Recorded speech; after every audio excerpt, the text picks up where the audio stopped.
Thank you so much. Yeah.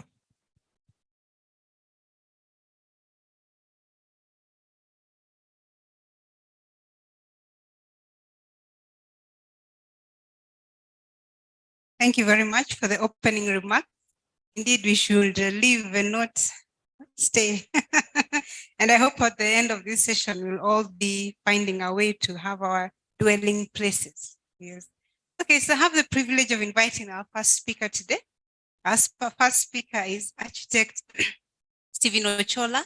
He's the group CEO of Daybreak 60, a holding company with interest in various businesses. Elder Stephen, it sounds strange just calling him Stephen. So Elder Stephen graduated as an architect in 1998.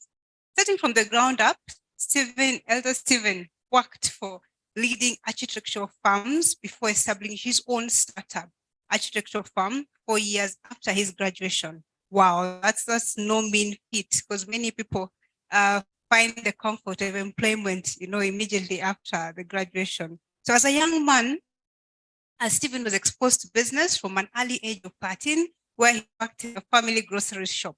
The skills honed, coupled with his innovative and creative spirit, will soon see him launch several startups alongside his professional work as an architect. After 18 years in illustrious market experience, these startups now stand as SMEs forming the Daybreak 60 group.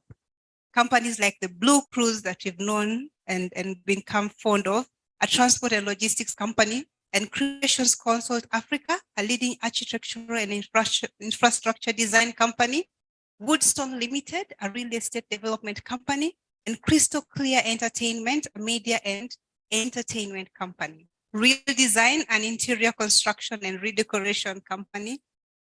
All these form part of the group. He brings the strategic focus and business acumen he has gained over the years to the forefront of these businesses. He sits on a number of business organization boards, bringing strength in areas of strategic planning, functional efficiency.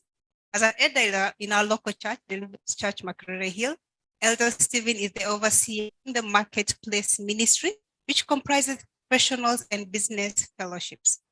A regular motivational speaker amongst business executives and young professionals, he seeks to create an awareness of the extreme potential and capabilities of each individual expressed within their communities. And if you had a chance to have a one-on-one with him, you can attest to this. An alumnus of Hagai International Institute, where he is international faculty, he is involved in leadership development and mentorship. He has pioneered a leadership mentorship program. He's currently working on a leadership incubator program, that's nice, where emerging leaders are intensely trained over a period using unconventional methods. That's very exciting. On a personal note, he's married to Lydia, with whom they have 3 lovely children. He's also involved in several civil concerns directed towards society improvement and development, from whining to dining. Is one of such concerns on organization focused towards encouraging people in the diaspora from the northern region of Uganda to return to their districts and engage in community changing developments. This concern is now working on providing a proposal for a physical master plan for Kitgum town based on city and town studies in Europe. We're going to have Europe down here as we sing the Sunday school, having heaven down here. So we're going to have Europe down here in Kitgum, and then we are going to benefit, of course, in the larger Uganda and Africa. So the studies from Europe and North America is going to bring all these things down. So his goal is to create a functional, extremely beautiful green energy city, says Elder Stephen, while speaking about these amazing plans. Elder Stephen, we have a privilege of listening to you today. Let's welcome him warmly.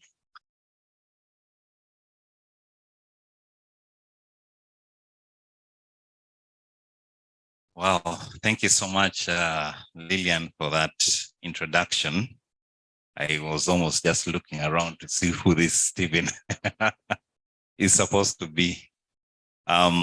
It's a joy and an honor for me to be here this morning, and it's so good to see the entire team Reverend Carlton, a wonderful friend. Thank you so much for always coming to Uganda. I believe this is now where you live and you stay in Nigeria. Reverend Ashaye and Reverend Pastor Laide. Good to see you and welcome to our beautiful country. And we really embrace all the dreams and the efforts that we've read about you to make this country much better, and Africa in general much better than it is. I was asked to speak on the issue of investment policies, and maybe I'll stand over here so that the screen is clearer. Oh, Lwazi, just come to help me here.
Okay, thank you so much. I'll be talking about investment policies and taxation very briefly because I'm no expert in that area.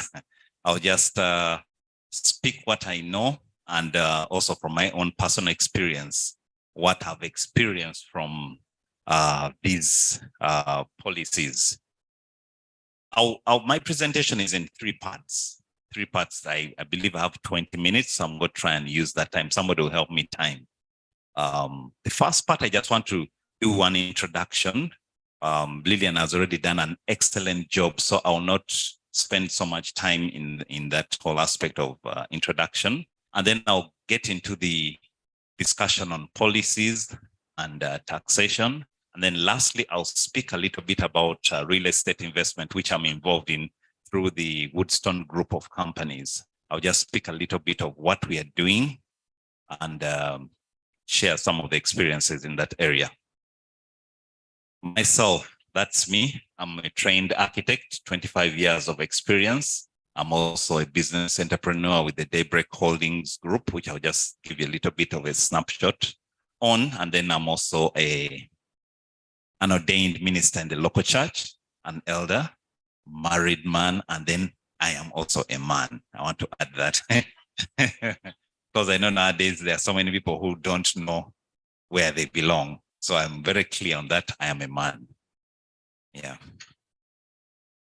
Daybreak Holdings is basically a conglomerate group of companies with interests in different areas. We've got interests in real estate, which is Woodstone. Then we've also got interest in media through Stadia Digital. Blue Cruise is transport and logistics. And then we have, this is the most recent, which is iCube. Basically, it's an incubation center. The I is from the three I's: innovation, ideation, and implementation. And then we've got Crystal Clear, which is into entertainment, and Blink is into wellness, fitness, and nutrition. So that's the group that forms Daybreak Group. So we have different interests in those areas. Now I'm going to speak about investment policies and taxation with regards to Uganda, but I just want to say something a little bit about Uganda. I know you must be knowing already a lot about Uganda, so I've just summarized some of the key metrics which I think would be of great importance because they have a spin-off onto the real estate arena, which we are handling today. One, As of the last census, we were at 38.3 million, our population, which is considered small to many other African countries, though not that small. We rank quite well, but not as it should be. And that also reflects that it's a small market that this population gives, especially when you compare it to the GDP in the purchasing power parity. It's just at 97 billion US dollars. So that also shows you how strong that population is in terms of purchasing power. Then 6% is the GDP growth rate per annum. So that's the rate at which our economy is growing. Then lastly, the exports growth, which is 17%, it shows that every other year, the volumes of exports are increasing by 17% on average. So that also reflects on the attractiveness of the economy. Now, foreign direct investments, what do we mean by foreign direct investments? Basically, these are investments that are carried out in Uganda by anyone who is not a national, who doesn't prescribe, is not described as a citizen. Or if it's in terms of a company that is 50% plus foreign owned. So then that qualifies it as a foreign direct investor or investment category. Now, there are some few statistics here, which a few things that we would want to look at why Uganda is a good place for foreign direct investment. One, it is considered one of the most open countries to FDIs. All the sectors of the economy are fully liberalized for investment. 100% foreign ownerships of investment is permitted. You can come in as a 100% foreign owned entity and you'll be given the full access to whatever industry you'd want to go into. Then also the business regulations are favorable, which I'll be looking at some of them. And then the government budget balance is a healthy one, considered it to be healthy. The graph over there shows it Uganda compared to South Africa, Kenya, Rwanda, China, and Indonesia in terms of the attractiveness to foreign direct investment. Labor costs, that's also another attraction. The lowest labor costs in the region, the East African region is what we are talking about. Uganda has got the lowest labor costs, and also the labor costs forecast is forecast not to grow that fast. In other words, it will remain low for a good period of time. And then there's also a good skilled workforce that is available. The other thing is that Uganda is also home to very strong natural resource base, the soils and the favorable climate, then the untapped tourism opportunities, and then the mineral deposits. Now, all these have a direct link to real estate, because when you're talking of tourism, people have to stay somewhere. When you're talking about mineral deposits, many people come in, they have to have the infrastructure to live and to carry out their different activities. Now, let's get to the investment policies. There isn't any direct set of investment policies related to the real estate industry in Uganda.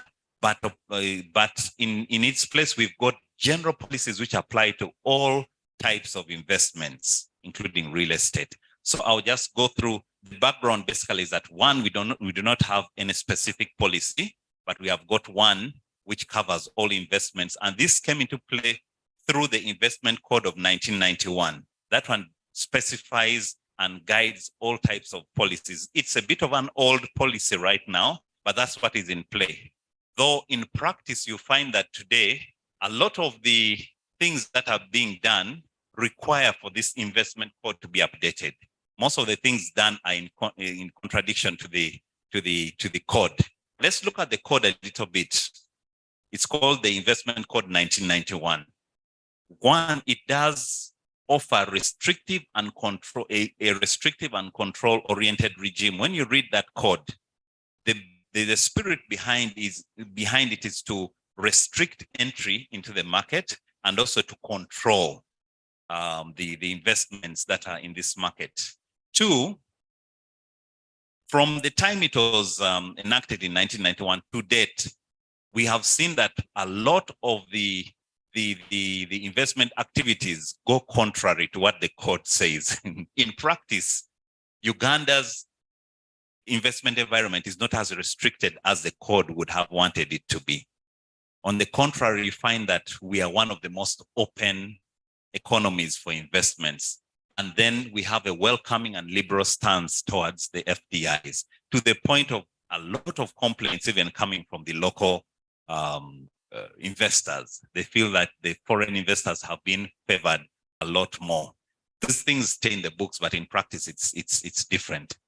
Now, the investment code also established the Uganda Investment Authority. Now, this is a very important body because it's been mandated to do 5 things: regulate foreign investment, 2, administer incentives. From time to time, there are incentives that are put in, and these incentives are given to the investment authority to administer. 3, foreign investment promotion. The UIA's work is also to promote Ugandan companies in the foreign market. And then investor facilitation. Now, this is an important one.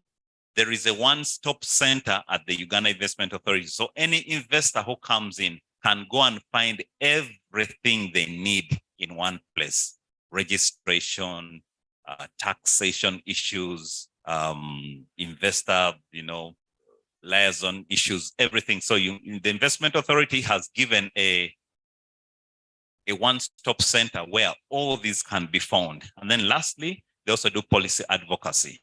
So UIA in its own right, from time to time, is meant to review policies and then also advocate for the required change. Now, that's the background. Now, I'm going to give you quickly some of the highlights of the policies. I've just picked 6 of them. There are quite a lot of policies, but for our discussion today, I've just picked 6 which I thought would be key. 1, investment license. It is a requirement for every foreign investor to receive a license before they can do anything here. And this license, there are predetermined prerequisites for you to get that license. One of them is that you should have a minimum investment of $100,000. And then there are also certain obligations that are required of the investor, but the license is given for a minimum of 5 years and over. The second thing on the policy is that there are certain exclusions or restrictions. Interestingly, the policy excludes any foreign participation in farming. It excludes that. It's very clear. But it gives room for the executive, the cabinet, to exercise, it can lift, and then it looks case by case. And then it looks and sees, okay, this person is going to do this for us. Let us allow them to. But generally, the policy says no foreign participation in farming. Then there are also certain sectoral restrictions, like in the electricity, investment area. There are also restrictions on how it's done, because currently it's government controlled. Energy, oil and gas, those are some of the areas. Even banking and finance, it is controlled much more than the other areas. When it comes to entitlements and limitations for FDIs. Now, the FDIs are also normally subjected to certain obligations that the locals do not, are not required to. For example, the minimum amount of investment. You are required to present a bank statement which shows a certain minimum amount of money before you can be given a license. Secondly, also FDIs have limited access to domestic credit. The spirit is that you might need to the battery. Yeah, it's the spirit is that it's the understanding that the foreign direct investor would have enough capital and they should not be required to access domestic credit. The other thing is also land ownership. There's a restriction on the land ownership. The land tenure system is, there are so many different types of land ownership, but the one which is restricted to the FDIs is lease land, and they are given a maximum of 99 years. So there are those entitlement limitations that the local investor does not experience. Number 4, investment license revocation. Now, the license that is given can be revoked at any time. So that is a risk for the investors. We've had experiences of where investors have come and probably they've touched the wrong button and that's the end. The license is gone and all your investments, you're given a few days to leave. So that's another thing. The policy allows for that license to be revoked at any time. Then dispute resolution, that's another important thing for the investor to know, that the policies allow for international arbitration. That makes it a little bit more attractive for the investors, because previously the arbitration and dispute resolution was limited to the local fabric and system. But now this allows, if you're not comfortable, say I want to arbitrate my case in France or in the UK or wherever. So the policy allows that for the investors. And then lastly, funds repatriation. Now, funds repatriation is governed by the Foreign Exchange Act of 2004. And basically, there's little to no restrictions to the amount of funds that can be repatriated out of the economy from the results of your investment. Taxation. I'm just running through so fast. I don't know how much time I have, Kevin. 4 more minutes. Okay, let me run through quickly. Basically, taxation, the key thing is income tax, which is charged to both the locals and the internationals. And it's governed by the ITA Cap 340. And currently it's at 30% for both the nationals and then the FDIs, 30% income taxation. Then we've got withholding tax. That's where there's a difference. The FDIs are charged 15% withholding tax, and then the nationals are 6%. VAT, now all these apply to real estate. VAT, there are certain industries that are exempt, but real estate is not exempt from VAT. So that means it incurs an 18% taxation. Now, an important one is double taxation. Many times we find that you're charged taxes in one country, you import, and then again, you're charged locally here. So it's important to know that Uganda has got certain double tax agreements. Double tax agreements with certain countries. They're listed over there. Now, if you do business with a country which is not on this list, expect to be double taxed. If you do with one of these, then the tax you paid in one country can be credited into the other country. So that's also an important thing for us to be able to know in case you're doing importations, things for real estate projects, then you need to look into that. Okay. I will now quickly run into the real estate landscape and opportunities. I'll also be very brief. I'll skip some of the things. I'll just give this. Traditionally speaking, we have got those avenues of real estate. Sites and services, or what we call estates. This is where people go clear up a piece of land, parcel it up, and at times put in some services, roads, water, power, and then they begin to sell off.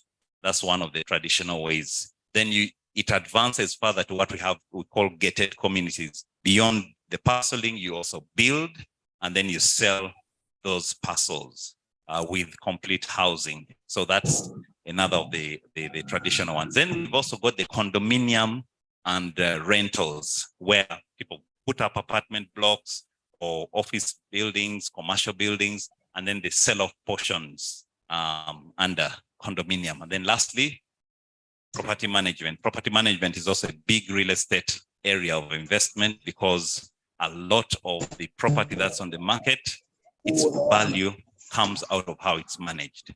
So property management is also a big one, but those are the traditional. Now I have put on this side emerging trends. I want to bring it to our attention that there are certain trends which are now coming up, which are redefining the whole aspect of real estate. Of course, there's the Airbnb models.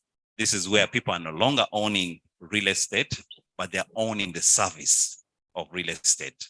So some people are leaving others to develop, then they come and take over, and then I'm just using the word Airbnb, but there are many models with different names that take on that. The second one is prop tech. Prop tech is basically technology around real estate. That's a big area today. That is property on how you can get tenants in, how you manage tenants in, how you manage different kinds of facilities. Now, this is a new area, virgin in Uganda here. And as Woodstone, we are beginning to put our feet into this area. We've already started having projects where we're doing property technology. Right now, we are working on a platform which aggregates the listing of the property, right to the contracting, and then into the management and even the exit. So we are aggregating all that into one platform. So you as a property manager, a property owner, you don't do anything. Everything is done on the platform. Contracts are issued by the platform, account reconciliations, tenants pay into the platform and stuff like that. So that's also another big area for property technology. Then the last one here, which I have, is NFT tokenization or blockchain. Now, this is also a very new virgin area. This is where property ownership is tokenized, meaning that we now can break up property into not condominiums, not rooms, but to the smallest unit. You can say, I'm just going to own what would be equivalent to this tile. So you tokenize it, and then it allows more players in, and then it also helps on the whole area of funding. Now, then this can be transferred to blockchain. So you can own an exchange, you redeem, you buy, you sell property, even without seeing or knowing it. So we are looking at that. And so as I end, Woodstone, we are taking strides in the real estate, and we are focusing more on the emerging trends. This is our latest project, which we're about to begin. We're now in the preparation processes and planning, and hope by next year to kickstart it. It's in one of the suburbs close to here in Tinda, maybe about another 10 minutes drive from here. So we are going to have a tokenized, gated urban community. So whereby anyone can own any part. You can even own it without going there, and then you have different pieces. It's more like a crowd-funded approach, but it will be a lot on the digital space. So this will be groundbreaking next year, 2024. And part of the facilities in there, we shall have community recreation facilities, co-working spaces, because today now we are seeing the trend moving away from I'm leaving home, going to work to an office. People are now going to places where they share. It can be a restaurant, then it converts into a workplace, it converts into a board meeting. So we are going to have those kind of places as part of this community. And it's one of the projects that we want to begin to demonstrate that Africa has what it takes. Africa can lead in real estate. So as Woodstone, it is one of our flagship projects in that area. Traditionally, we've been doing gated communities, real estate developments, and condominium, but it's going to be one of the first that we are doing. So with that, I would like to thank you all for listening to this presentation. I hope it has added value and you've been able to make some critical decisions and gain some insights. Thank you so much, and God bless you. Thank you very much, Elder Stephen. Today I've learned a new word, tokenization, which sounds exciting. I mean, imagine owning just like a small space of a huge building. You see, traditionally, we'll think you have to have a lot of money to be involved in the real estate. It used to be the preserve of the very well-to-do wealthy people. But if you bring in the concept of tokenization, I think it sounds exciting that you can own a piece of this big pie and still have just that what you need.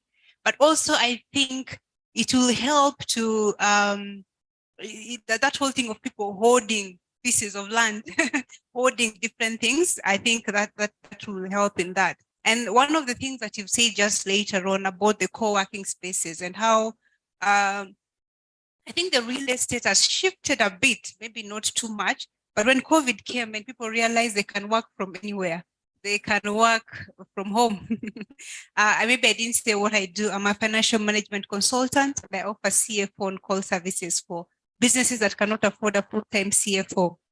And so one of the things that I do is training. And I had a training that was running in a virtual office. I had a training room that had means it's past tense.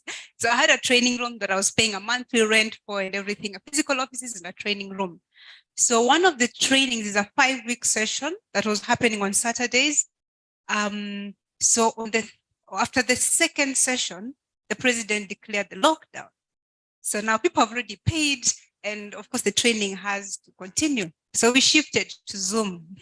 And so the next weekend, all of us were online on Zoom and people were fidgeting, trying to understand all these Zoom dynamics and everything. So the third session, which was the first one online, was a bit of hiccups here. We can't hear you now, log in again, all those dramas. But the fourth session, everybody became a pro. Now we were locked down for 21 days plus another 21 days plus another so many days. And that time, of course, I was at home. But then I realized I could actually, now that I did these trainings online, I could do all the other trainings that I'd scheduled for a month later. Because I'll schedule trainings like a month after another one. So I'll have like 6 trainings in a year. But now from home, people are at home doing nothing. You can invite them to a webinar and they log in. So I did all my trainings for the quarter during that lockdown. And that made me realize that, you know what, I don't need that office space that I was renting for training. And for 1.5 years, I continued training online. And the joy of that was that I would have people logging in from other districts beyond Kampala, but even from other countries. I got people logging in from other countries. So I had a privilege of training people from Zimbabwe, from Kenya, from different countries. But that then changed the dynamics of people looking for office spaces. So you're looking for a space that is multifunctional. But even when it comes to real estate that is for home, residential, now you're looking for a residential space that can serve as a home and an office as well. So I have my office actually at home. So I have a home and I have an office there at home. So I think when you're going into real estate development, you have to look for that thing, that the home is not just the traditional cozy home, but it has to have a section that can also look professional for an office. But also these other spaces that they're building for the malls and everything. How do you make the mall or even the restaurants not just an eating place, but also a meeting place? So those dynamics are interesting, and I think it's a good place to look out into. Okay, so thank you very much, Elder Stephen. I think those who have questions, we are going to have a session for Q&A. So just hold on to your questions. You'll receive them online. So just keep them coming, and we're going to address them at the end of it. Oh, thank you very much, Elder Stephen, for the section on that that you've presented. So we have our second speaker. Our second speaker is Mrs. Duguza, and Irene is a versatile professional with 15 years experience in working with numerous aspects of construction works, both public and private sector projects. Her general experience is in the areas of construction and supervision of building projects, preparation of contract documents, bills of quantities, cost planning and estimating, project cash flow planning and programming, contract administration, feasibility studies, construction management, project appraisals, arbitration and dispute resolution as well, value for money audits and project management. Part of our experience involved providing technical support to the Ministry of Education and Sports through their part of Project Coordination Unit, PCU, that implemented a US $60,000 worth of construction activities through management of civil works. And she has most recently been engaged in providing technical support to Ministry of Education, SEAL, Project Coordination Unit, and an implementation of a project worth 100 million US dollars worth of activities related to management of civil works contracts under the Uganda Development Project, USDP, in the Albertine region. Of course, now with the oil and everything, that's also a new thing, a new area that developers are looking into, how to strategically position themselves. I was reading a report by Knight Frank. So Knight Frank is one of the property managers here in Uganda. And so they do their half-yearly reports on the real estate sector. And they're saying now there's been more FDIs because of now the oil activity that has now picked up. So there's a lot of people coming, but also there are new people who are trying to cash in into the opportunities. So yes, so we'll see how that goes. So together with her husband, Irene, they have past 12 years been engaged in real estate property development of Luguza Estates, I like the name, where they have constructed rental accommodation and most recently, modern standalone villas for sale. She has also supported friends in the diaspora through establishing real estate investments for them, construction, operation, and even maintenance of the same. Irene holds a Master's of Science degree in Technology Innovation and Industrial Development from Makerere University and BS in Quantity Surveying degree from Makerere University as well, and a postgraduate diploma in Project Management from Galilee International Management Institute in Israel. Irene is currently the Vice Chairperson of the Surveyors Regulatory Board. Irene, we are glad to have you this morning. Thank you. Come and speak to us.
Okay, thanks so much for that introduction, Lillian.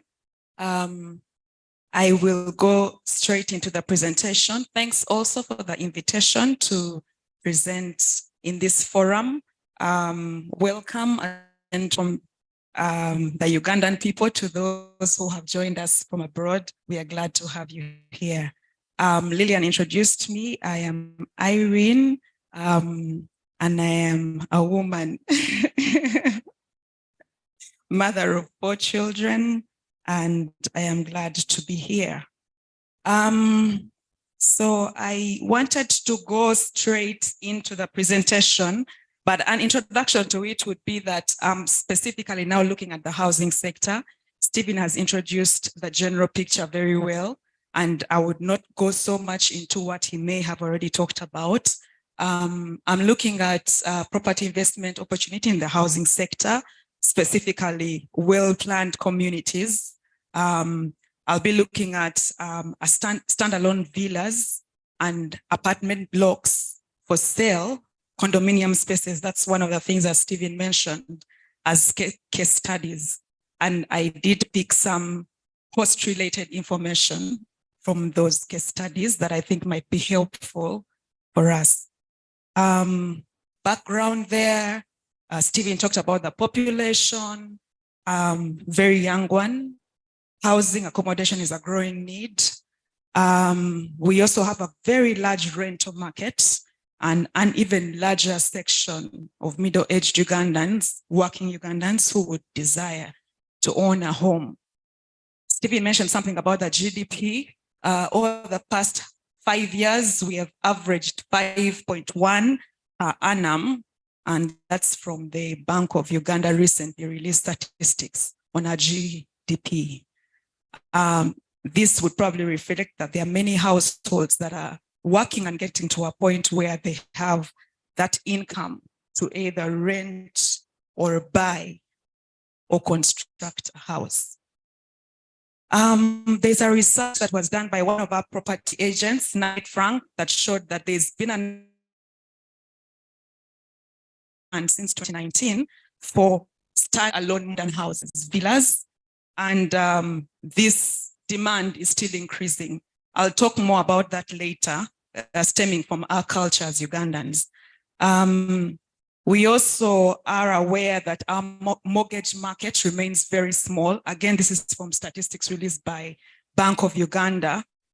The uptake of mortgage facilities is really, really low. And mainly this is because of the high interest rates that someone would have to pay over the period of borrowing that could go to up to even 3 or 4 times of the principal. So this makes the uptake for mortgages in order to acquire property in real estate for Ugandans very, very unrealistic.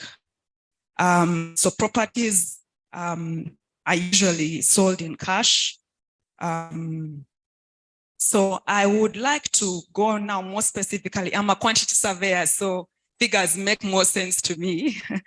So I did look at, again, this is from a property agent, Knight Frank, information on the general costing for different areas.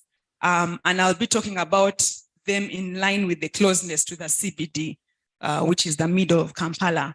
So there are 3 categorizations of houses that I would like to look at. And again, I'm categorizing them from their distance from the main center. So this property agent has information that the average pricing, and I am referring to the property agent because later on I'll be giving more specific information based on the case studies.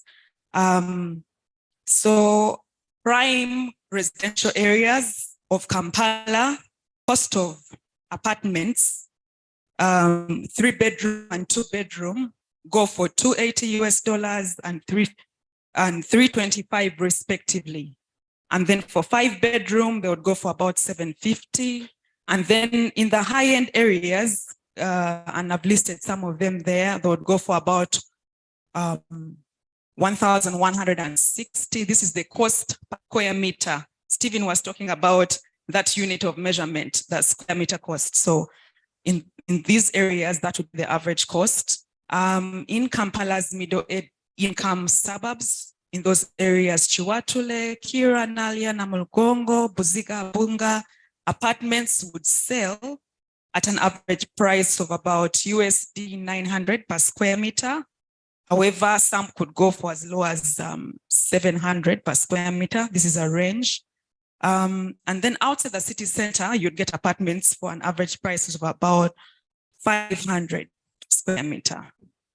And now more specifically into one of the case studies, and I was very careful to make it very specific to the case study without giving a lot of information on the client because of issues to do with breach of professionality or giving information on a client without their consent. So this is an investment analysis for one of the projects that I have been engaged in from the very far periphery, actually supervising a quantity surveyor who was involved in that project. And from the analysis that we did, using the categorization of distance from the CBD, this area would be in the areas in the periphery of Luzira, Bukoto, Ntinda. That's what we are referring to as the upper middle class. So that would be the land cost for 2 acres, 3 billion Uganda shillings. I'll eventually convert to USD when we get to the cost per square floor area. So 3 billion for the land, and this project was constructed in 2 acres. The construction cost plus the VAT was 15 billion. That's in the second column. Legal admin costs was about 75 million. Design and management fees, including VAT, because consultants do pay VAT, that was 418 million. Now, specifically, this project was financed by the proprietor. This is the 5th project of the kind that he's doing, so he's probably reinvesting. So there was no finance cost. The finance and appraisal was just a time period. It cost in terms of time rather than cost. We didn't have a contingency provision. So the total project cost was 18 billion 581 Uganda shillings.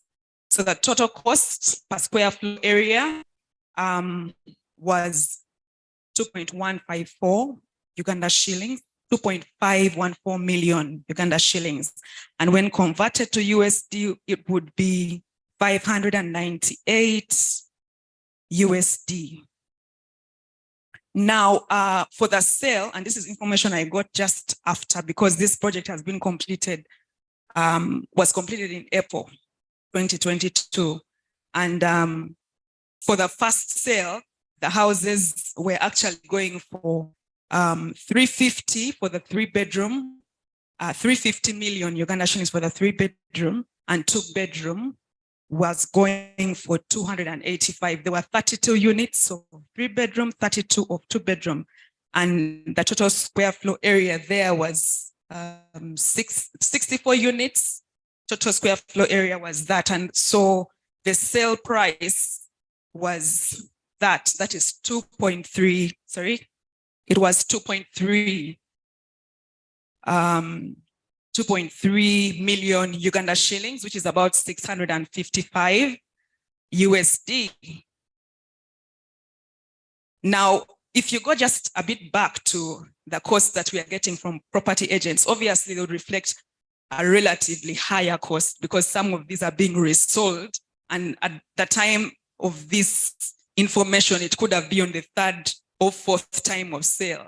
But this is straight from when it was put on the market, because it would give a better reflection for someone who would want to invest in this area. I also did another case study and picked just the strategic information from an Indian community. There's an Indian community putting up high-rise buildings, apartment blocks again, about 8 floors. And very generally, their cost per square area, exclusive VAT, was 2.4 and 2.8, inclusive of VAT. I would like to just speak specifically that the cost up here for the 3-bedroom in comparison to the 2-bedroom cost per square floor area would be actually lower for 3-bedroom. The 2-bedroom contributed more to the project cost. These external works were for both 2 and 3 bedrooms. So we would look specifically here and there for the comparison.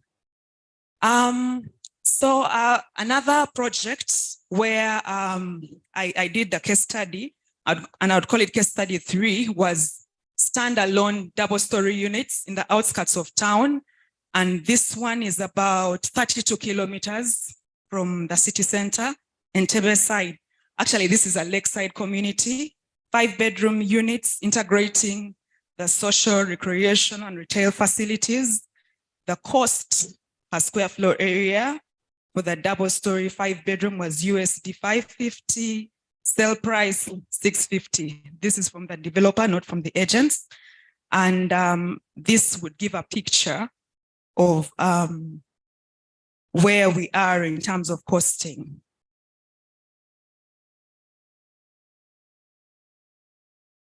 Let's just go to the next slide. So now on the opportunities, again, we talked about the demography, the population, and so the growing housing need. The opportunity that I would like to just highlight here most specifically is now in investing in prices, in areas where the prices of land are still relatively low. And those would be the areas PG, Mukono, Wakiso. And this is mainly because of the road network that has just been recently opened up to these areas, more specifically the Kasangati-Mawule area that has now recently seen mushrooming developments, especially because of the road, Kasangati-Matuga stretch. I think we are aware about that road, stretching from Kira to Matuga. I think if I have a minute or two, I'll just show you the Google Earth reflection of how many constructions are actually coming there because of the road, including residential condos and standalone villas. Prices of land going for a quarter of what it would be, and yet rising at almost, because of the road, very crazy rises. So the earlier you get it, the better. There's an opportunity from, again, the statistics that I highlighted earlier on of the huge rental market. Now, this rental market is because of the bottlenecks of obtaining finance, owning a home. So you'd find that most of the people who are actually renting accommodation, which from another statistic said actually 1/5 of households are still renting. Most of these are renting as they save to buy, or to construct their own homes. Actually, many hope to construct. And so this is the market that would be targeting, but specifically now on a rent to own, you'd find that those who are renting might be willing to pay actually 3 or 4 times the amount of the rent they are paying if they would eventually own the home after a few years. So there's an opportunity there. And specifically, if this was done in the context of many built-up standalone, you'd have opportunities for large economies of scale, opportunities of designing sustainable power, water supply, and disposal schemes. Just picture many people right now who are renting but constructing along that area or other areas in the outskirts of the town, each of them doing their own septic tank, soak pit in their compound. And so you have probably a community of, say, 50 by 100s, 10 of them, and everyone has those facilities. So imagine the economies of scale that would arise if you did 25 similar houses and designed a unified system for water supply and disposal for those, and then sold it to them at a rent-to-own arrangement. Again, I mentioned the improved infrastructure, which has opened up the northern bypass. So it will just not be looking at the Kira Kasangati, which is my area of interest, but also areas along Nalia, Namugongo, although this has already seen lots of developments coming up, especially the condos. Lillian mentioned something to do with the IT economy, people working now from home, especially post-COVID. And so if you created such communities, you could probably partner with some of these service providers that would make home actually an ideal place to work. So these are some of the opportunities. Now, very briefly into the challenges, some of these would be, and these challenges, I'm picking it from a case study in Kasangati Maule, where we have invested in standalone accommodation, 3-bedroom units with a maid's and askari's room outside. So for these ones, the challenges that we faced as family when we're investing in an estate we call Talemwa Estates was the funding. So the funding is a major bottleneck, again, because of our high interest rates of borrowing and the expensive capital. So this would be one of the bottlenecks. So investors would have to raise money from their savings, investments, and probably sell of other real estate. And that's what we had to do. We had to sell one of our real estate and then gather family resources. I remember my mom was retiring at that time and she'd worked for over 30 years. So I did borrow from her. Actually, not so much borrowing, but she bought the house on plan, the houses that we're going to construct on plan. So that gave us a buffer to actually start, kickstart, along with the sale of one of the real estate that we had.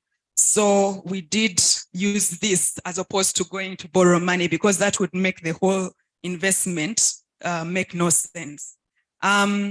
So here we've also experienced that buyers are paying through cash payments. However, the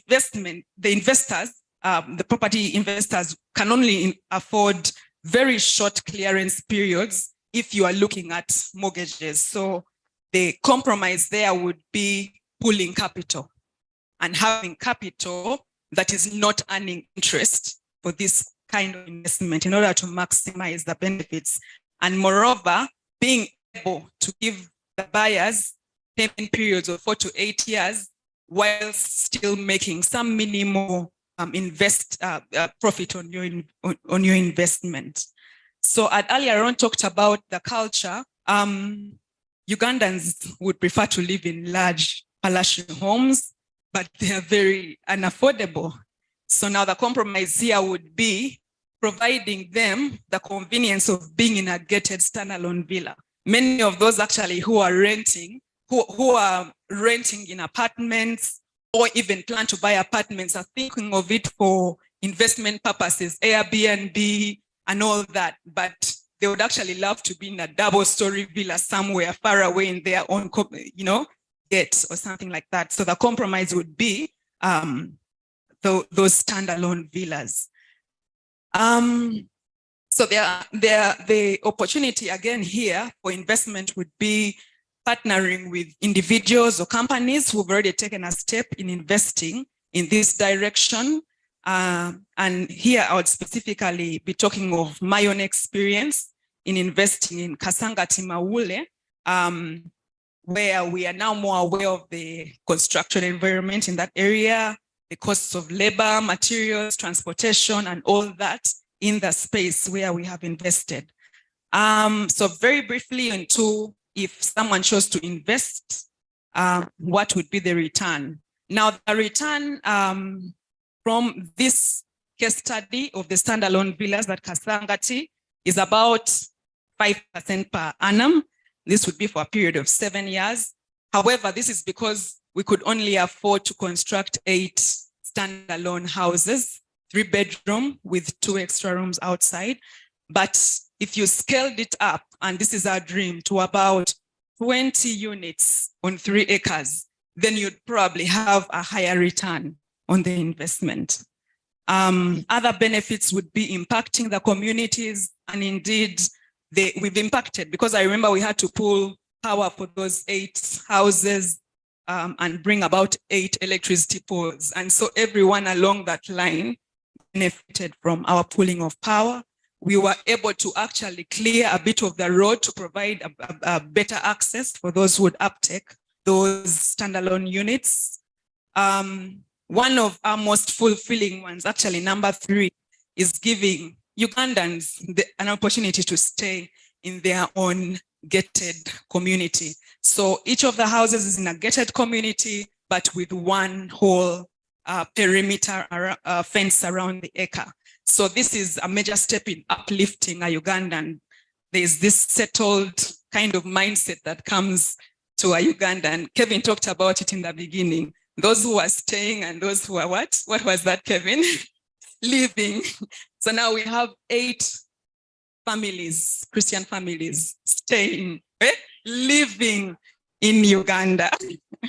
Yes. So it would also give people in the diaspora an affordable opportunity to own homes with less stress. We know the anxieties that some of them go through when they send money to relatives and friends to invest on their behalf, and then they are either duped or what is given to you is less than what you expected. And in fact, 3 of the houses that we sold are to our friends who are in the diaspora, one in Iraq, one in Shanghai, and another in Japan.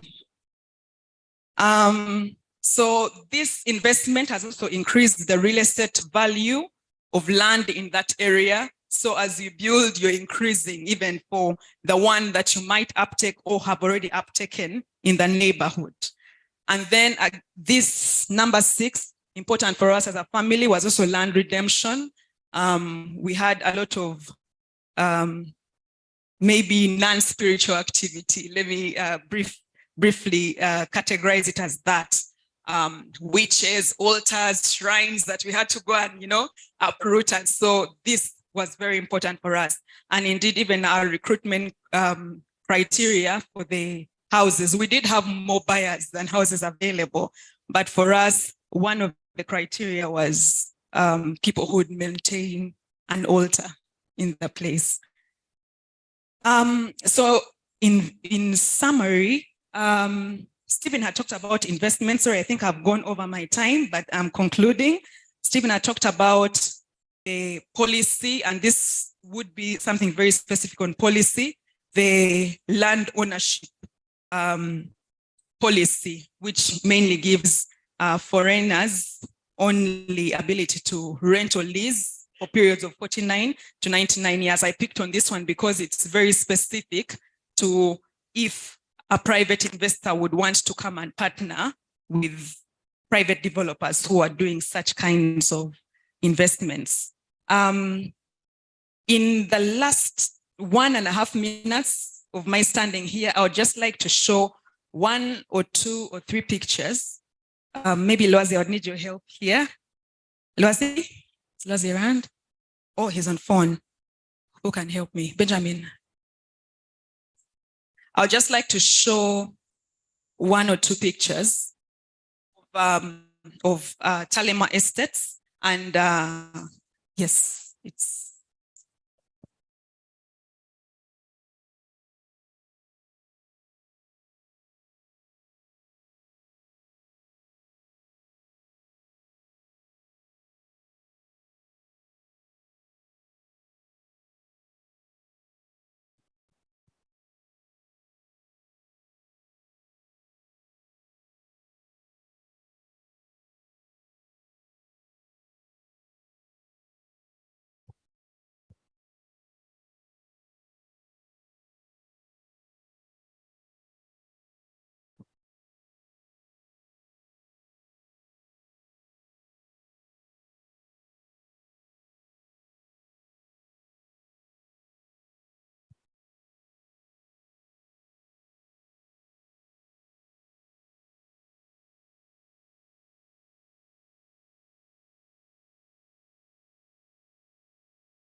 First attempt in this area of establishing a standalone community.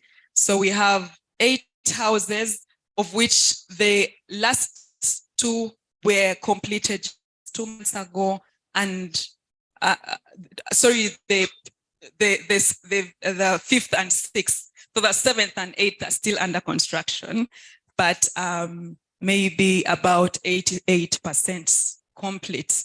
However, they have been booked already, like I said.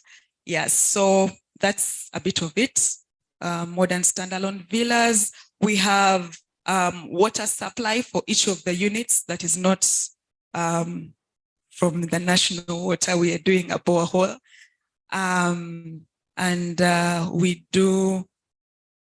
We did not look at how are we, those are the poles that I was actually talking about.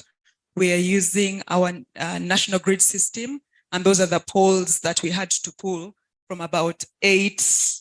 We had to bring about 8 of them over a distance of about 2.4 kilometers. Yes. So, and then I would also just one more picture of how this area looks now on the Google map. Okay, now I wanted to, there's just one thing, this picture.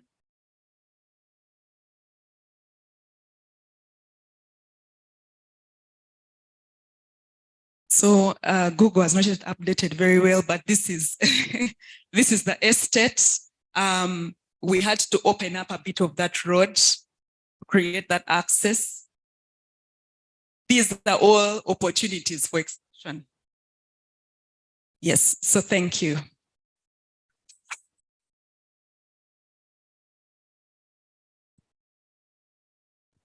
Thank you very much, Irene.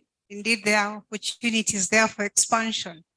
Okay, so yeah, thank you for taking us towards living in spaces and not just staying, staying in them. I remember, I think I was in high school or something, and so the teacher was defining the difference between a house and a home. So I went back home and I told my dad, "You mean we don't have a home? We are staying in a house." In my innocence that time, I didn't know how to make it any better. Thank you very much, Irene. So from your presentation, I was seeing, so currently, if you're doing a small investment, the return on investment is about 5%, which I think compared with other options for investment is like on the lower side. I mean, being a financial management consultant, so like look at treasury bills, you can get 15%. So why do I have to put my money only for 5%? But on your third presentation, the third case study, it looks like if you have a big scale, it goes up to 18% return on investment. So I think the key learning point there for me is that you go bigger. So if you can go bigger, you pull the resources together, then there's a big opportunity to benefit. But also then at the cost of borrowing to invest in that is expensive. I mean, 17% to 25% on a mortgage is very, very discouraging. But also, I mean, there's a time it had gone so bad until the banks had stopped giving mortgages because the rate had gone to even 30%. So which means if you can partner with people in the diaspora, I mean, that's the reason for this conversation, because the diaspora, there are opportunities for cheaper loans, cheaper source of capital. Yeah, and I think so there's opportunities for mobilizing resources from the diaspora, cheaper sources, but also the opportunity of going bigger. You know, you pull resources from different places, then you get a higher return on investment. Thank you very much, Irene, for giving us those clear ways of, making decisions in this sector. I want to acknowledge the presence of Emmanuel Osanga is online. He's part of the board of trustees of Inspire Synergy. Emmanuel, thank you for logging in this morning. I don't know where you are, what time of day it is, but thank you for logging in. And all the other online audience, about 38 people online, thank you for logging in. Our next speaker is Pastor Sam Wabasa. Pastor Sam Wabasa, he's online as well. So technology has made us log in from anywhere, which is beautiful. So Pastor Sam Wabasa is the managing director of Canaan Sites. In Canaan Sites, Makerere High School, Migade. Okay, so he's the managing director of Canaan Site and also Makerere High School, Migade. He's been in the real estate since 1999. Wow, that's many years. Eh? So we're going to get some good stories from his experience. Canaan Site has over 80 estates in Entebbe, Kampala, Mukono, Buikwe, among many others that he's going to let us know about. His background is in surveying and physical planning. He's married to Susan and has 6 beautiful children. So he's with us online. Pastor Sam Wabasa, thank you for joining us online. You're welcome to speak to us.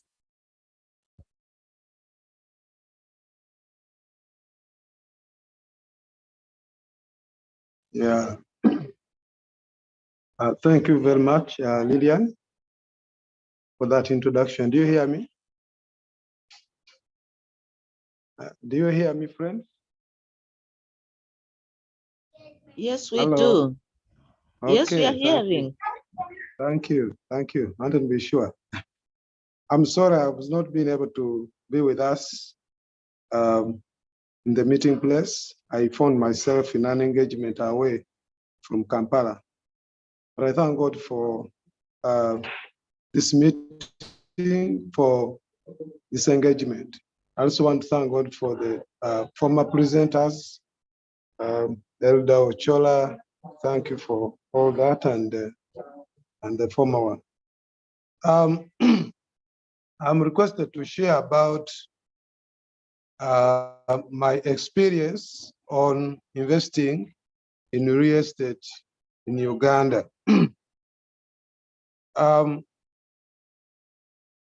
Yes, it has taken a lot of turns from the time I got involved, or we got involved in real estate to where it is today. So many years ago, my first feel was that I made up my mind to engage in real estate. And it took me about 2 years when I was following up the kind of real estate I wanted to be involved into. It took me about 2 years when I was watching what others were doing, when I was following up what I thought needed to be made better. And I was talking to a number of players at that time to learn from them, maybe to offer even free advices, preparing myself for the market. I learned a lot in that period, which I think everyone could make a use of. I learned a lot as I was interacting with people for enough time right before I got involved into the market itself. I was able to know what they were going through. I was able to know the issues that I needed to avoid. I was able to know what mattered, and maybe it shaped a lot how I entered the market at that time. It's also important to note that since 1999, 2000 to now, quite a lot has been done in this industry of real estate. It is no longer the same. Many players are off, many new players are in. There are a lot of dynamics in this industry of real estate, particularly in Uganda. Talking about my experience, I would want to talk about the niche I took. Mainly, I took the niche of organizing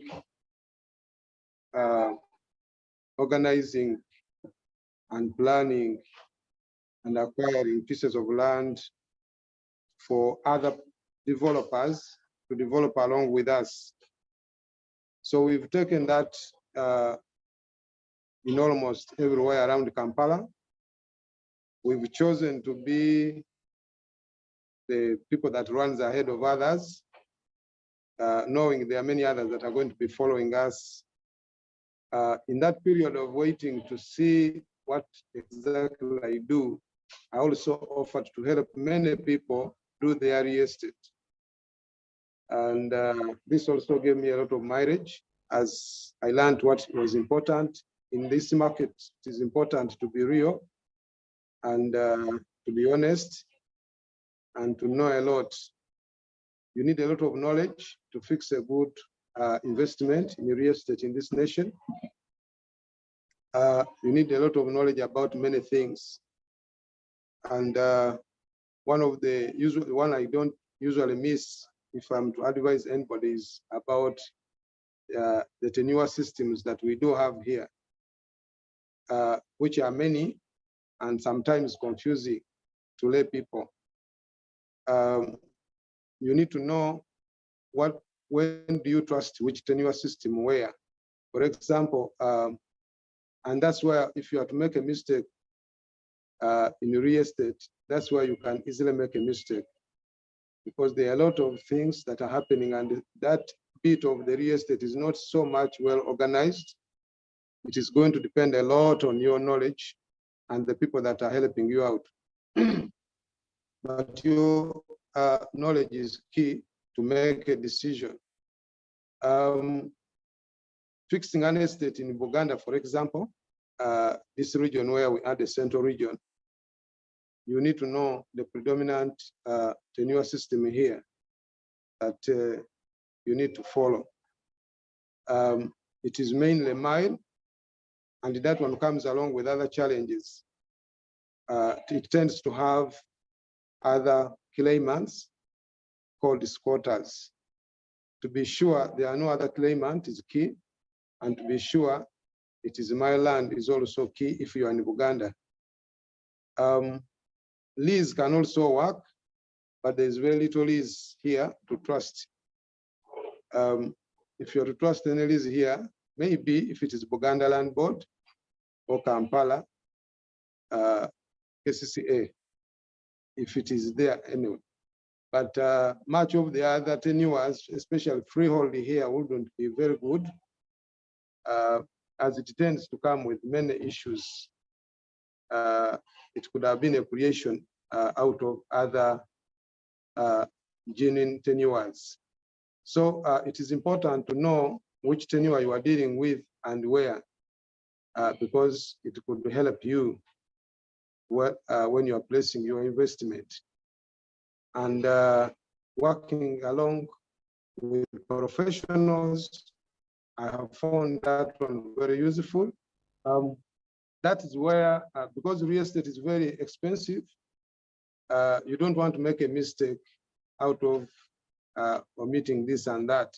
You should make sure you make the right decision right from the word go. And it begins with the land. We've seen many people lose their developments because they didn't do the right thing. Due diligence is important from my experience. You need to know who exactly you are dealing with. There are laws. Nowadays, there's disposal consents. Don't fix your property on land on which will be argued about later.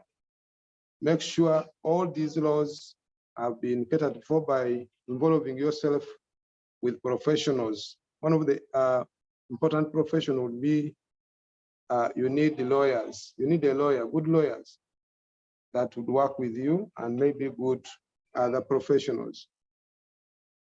My experience also has been that you need to know who you are going to serve, because there are many segments of real estate in this nation. You need to make up your mind early enough if you are going to invest in any venture, to know who you are going to be serving. That is going to help you to make many other decisions that will make your investment very good. Who do you want to serve as you plan to make that decision to invest? It is very important to earmark the person or the target group that you are dealing with. As you've heard from the other presenters in the development and so on, you need as much as possible to do your calculations very, very well. Otherwise, you may end up with so many miscellaneouses that may sweep away all your investments. It is not a good idea to begin real estate here with borrowed money, because most of our borrowings here are commercial borrowing, as there is very little development funds associated with real estate. So it is not a good idea to go straight to the bank to do that. We took a lot of time to get involved into borrowing. I remember one time I wanted only 200 millions, and I hadn't known, I wasn't due for borrowing. And I sat down with my professionals and we worked out a way, and I avoided borrowing. So it is not good to begin your real estate here with borrowing. It is good to grow slowly if you can. And if you can borrow, maybe if you have cheaper sources of funds, most likely from out, it could be different. But most of our funding here is really commercial borrowing, which puts you at those rates you were hearing, 22 as far as 28, and that is too fast for real estate. You may not be able to catch up with the profits if you went by that. I would also say you need to know which commercial institution to relate with. Not all these banks maybe are going to help you. It is important to know which of the banks around can easily understand what you are doing, and you relate with that, or which of the institutions which are commercial can help you out. It is very important to suit your business of real estate to align it with the right institution.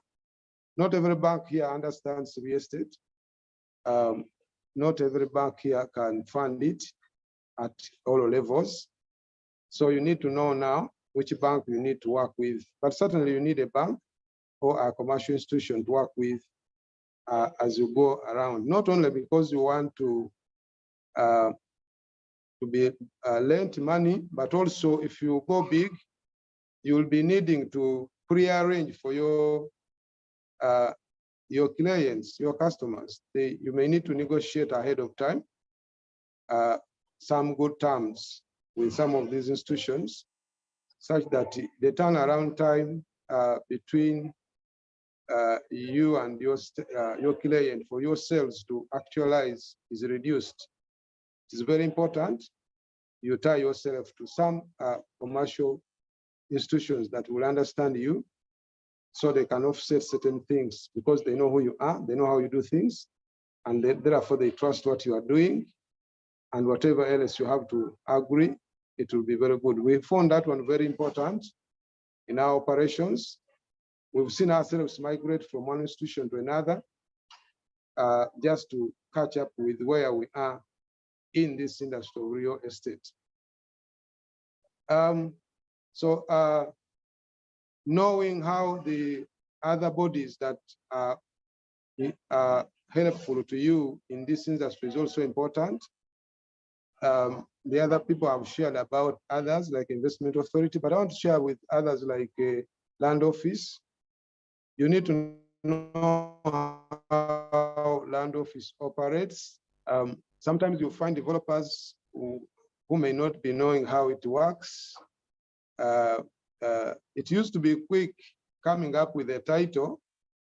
It is not that quick these days. It is not very quick. So you need to have very good professionals that can help you or can work out your title processes and do it well. Because I'm talking about my experience, I will still say not all searches from land office are genuine. You can have a search from land office which tells you the land belongs to John, and surely the title they are showing you also shows the same. But in reality, a few weeks later, it is not so. There is another John they were referring to, which is not necessarily the John you are supposed to have dealt with. So these days, due diligence takes on more ways than simply a report from land office. You need to do more than that. You may need to work with the people in the area. You may need to get more information than simply that such statement. You may need to get more information about the file in land office that talks about that particular land and its, how it has been moving on and things like that. Those are key areas where you can lose your investment because of recent it is rampant and people are losing money, and you don't want to be that one of those kind of people that can lose money. And usually it works on very good pieces of land that are good for development. That's why they do some of these kind of bad things. But certainly you need it, but don't trust it as 100%. It could be just the beginning document you want to begin with. Of course, working with your professionals to find out and to also avoiding pieces of land that, or if you have to work with it, you have to know more that are being sold by administrators. There are more regulations now required if you are to acquire land for investment or whatever it is. If you are getting it from administrators of estates, need to know that you are meeting all those requirements, but also you need to know more about the beneficiaries of the same land. It could also cause you to lose your, or to delay your project, or to spend more to make your project good. All those things are important because land will always be the beginning point when you are going to invest in your real estate.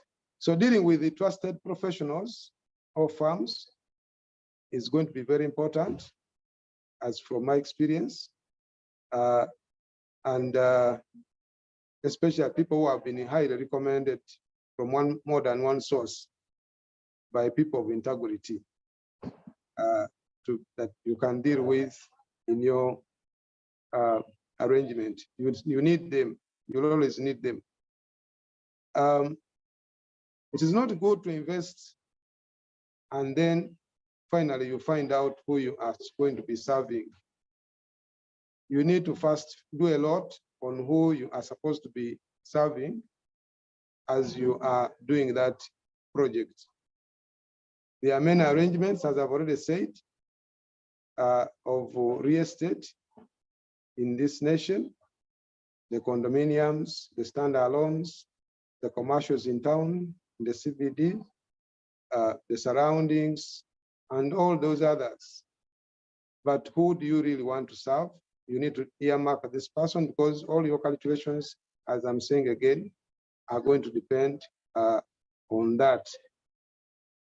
Before you put the money in that business, determine exactly who you want to serve and why do you want to serve him. What is driving you to this particular person? You need to find out the target people, as I've already said, and know more about that target group you want to serve. It is going to help you. Different people have different tastes for real estate. And finally, real estate is about location. And you find that a good location for a certain sector of real estate is not as good for another. So, and yet it is the best for the other one. So it is important to know who you are serving to determine the location of where you are going to buy the land and then finally serve your people. If you find yourself with the land, then you need to find out, before you get to know who you are going to serve, then you have to find out what is the best to do.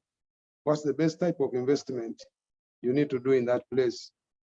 Taking advantage that here, most of our developments are mixed developments.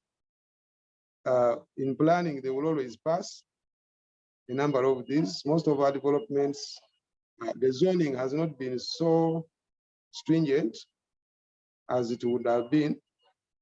So you can change you can customize your land to a certain target group, which you now think is what you can serve, can be served best from the location where you are. But the other way around is best to first determine who you want to serve before you get into acquiring land and doing all that you have to do to find what exactly this group is interested in. Do a study together with your professionals, put in some money, put in some time to study about the people you want to serve. Find out who are the other players in the market, because there are a number of us who are serving this particular target group of yours. It is very important to take time to do that and even visit their developments. And usually Ugandans are not bad. You can even talk to them, find out what they are finding out as issues. And some of them will share with you what you have to be avoiding. So that is important for you. And then also, what are you aiming at? You want to see the gaps that could be not yet covered. In whatever niche you want to go, you are most likely going to find a gap that has not yet been covered by the others. So you want to find a gap to identify the opportunity or to identify where you can angle your business to reach the market satisfactorily. But not only to identify the gap, you need also to know why those people have left that gap. They could have left that gap because it is dangerous to involve yourself. So you also need to know more why is there a gap that these particular players are not serving these people with. It's going to be very important for you to get to the core of each of those issues as you do that. Why? Because hardly will you find very good, accurate information from one place that will serve you. Just like, one person can be selling his piece of land or his property of a house at 200 million shillings. The similar property, some neighbor can sell it at 300 or 350. Simply because these people don't have where to find one informed information that will determine what they have to use to sell their property. Meaning, it is dependent, forces are being determined by how desperate the seller is and how strong the buyer is in the arguments. And and the same plays true for acquisition of land, where you can't move to land KCCA for an allocation of piece of land, and you have to deal with the people. That's why you have to take a lot of personal effort using your professionals and yourself, and a lot of knowledge to know how to fix a good project. By my experience, I would have lost my integrity in the market about twice. I remember when we fixed an estate in Nabingo, where we thought it was freehold. And we had freehold titles that were reflected as genuine titles by searches in land office. But 3-4 months down the road, it turned out to be that the freeholds had been imposed on my land titles of other owners who had my land titles. And what did that mean? Because we are knowledgeable about land, we were able to fix the situation ourselves. Our knowledge, that we came to that knowledge ourselves, and we knew we were in a trap of other of people taking money from us unworthily. We worked out ourselves for the integrity of us, who we are, and the integrity of our company, And I'm just saying it can happen, and it can be avoided also. It can happen and can be avoided. It's where I get the understanding that in Buganda you don't want to trust any freehold, almost as a sample rule. Most of it won't come out right unless it is within town of Kampala or urban areas, and it's a long time freehold, not one of the recent ones. I used it to also guide this, to save a big person here. I'm talking about my experience, who was holding a title thinking it is Guinea. And I just told him, check again, and advised him to check with Buganda Land Board, because I didn't believe you can get a good freehold around as good as he was talking about. And true to it, he was wrong. He was wrong. He finds me and he thanks me for helping him out. Now that he's streamlined himself with the right body, thank God that he was known to the body where he went. Continuing with, as you fix, you need to know which locations are best for where you are going. That one I've already said. Once the location is right, your real estate venture will work. And if it can align well with your target group, the rest are going to be very good calculations. Real estate still has a lot to be done.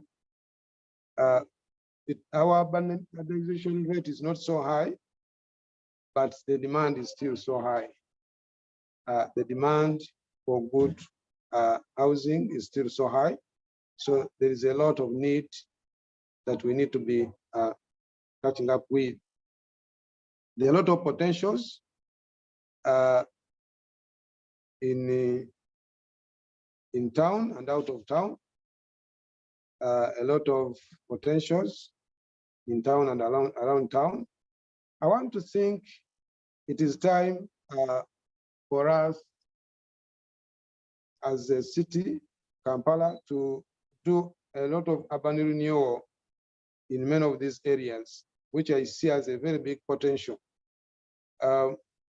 Places like Kamocha, Nsambya, Katwe-Kinyolo, Mengo, Kabowa, Chebando, these places and others, it is time for urban renewal now.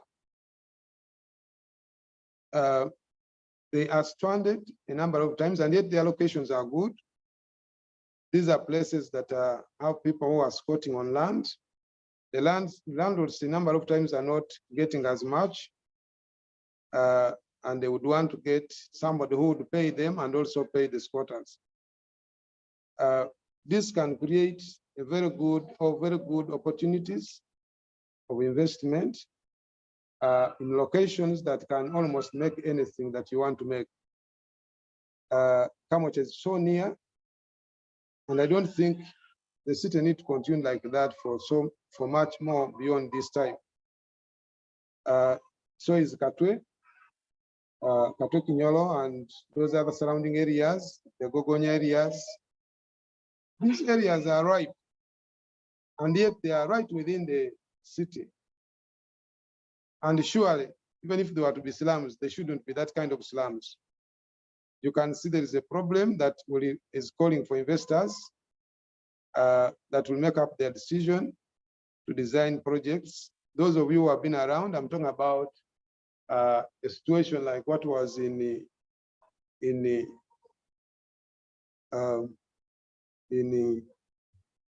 this project down here where IHK is.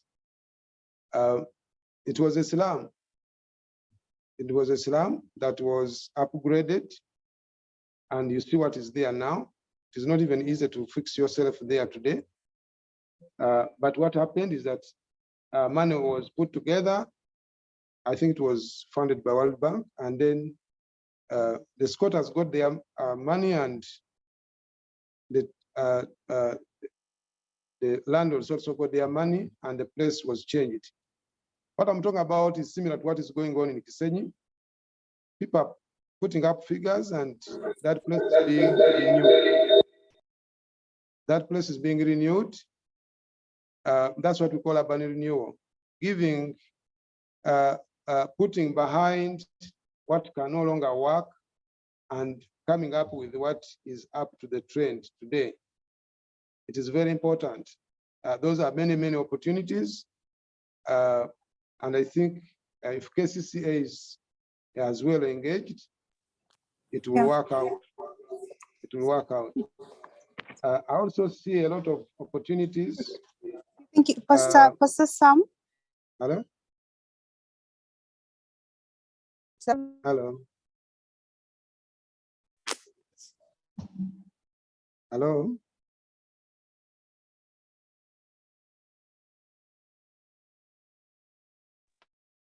Is my time up? Hello, Pastor Sam. Yes. If you could be winding up in 2 minutes. Okay, thank you. Thank you. Thank you. Yeah, so that has been my experience, and those are some of the other opportunity I was talking about is the youthful community, the youthful population that we have as a nation, which needs investors for them. These people need affordable houses. We need to work out what they really need, and we fix for them the houses, more especially the condominiums.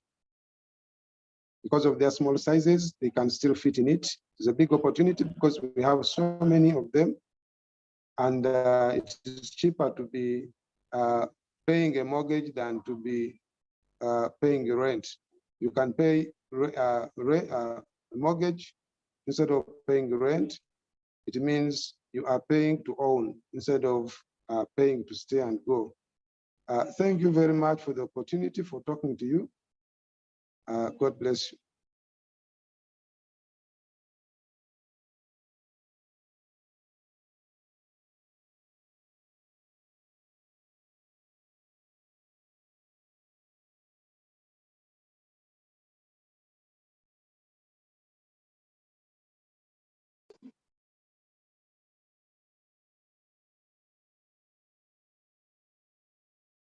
Land, and that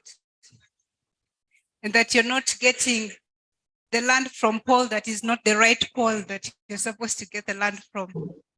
So finding a way of verifying your land, I think, is very, very key. I think I've been fortunate by God's grace to get the actual owners of land and not, the other party and another party. So I think even still getting land as a Christian, it's a prayer thing. I remember the first time, so we wanted to get a house. That was about 13 years ago. And we went to this real estate agent. And so we went through the property that we wanted. And then we said, okay, this is the one that we're interested in. I don't think it's a coincidence. I think it's God ordained, because they said the owner of that property is that man there, sitting there, who is actually doing another transaction. So from there, actually, we proceeded with him to the property. So I believe that was just God ordained, that I got the right person for the right property. So we pray that as Christians, we'll get the right owners, not go through the so-and-so who is the so-and-so, and then you find there are, many things. You don't want to have a whole project, a real estate, and then later on you hear, there was caveat on it and all those different things. I was just checking online. Uganda Investment Authority has a one-stop center option that is there now. I think it's a new development, which is very welcome. So if you go online, you can actually do a land title verification. You can do a land title verification. If you just search land title verification in Uganda, it will lead you to an app that takes you to the Uganda Investment Authority's portal that gives you a place where you can actually type in the land and search your land and check that the land has no caveat or all those different things on it. It's called land title verification one-stop center, ebis.go.ug.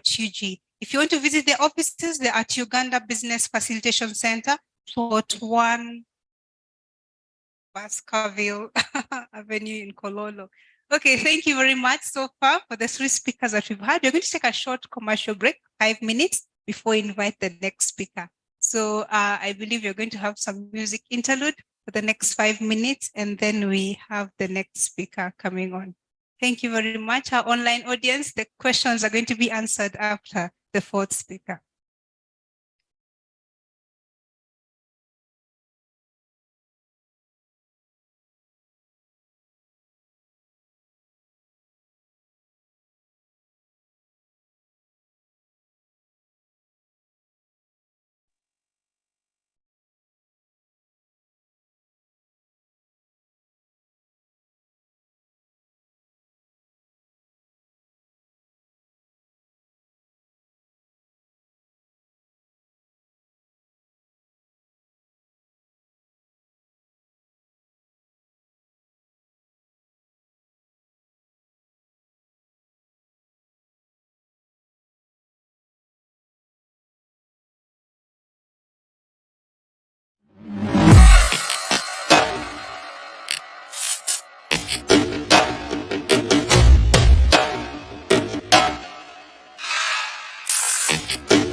Africa,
Okay, well, welcome back from the small commercial break that we had.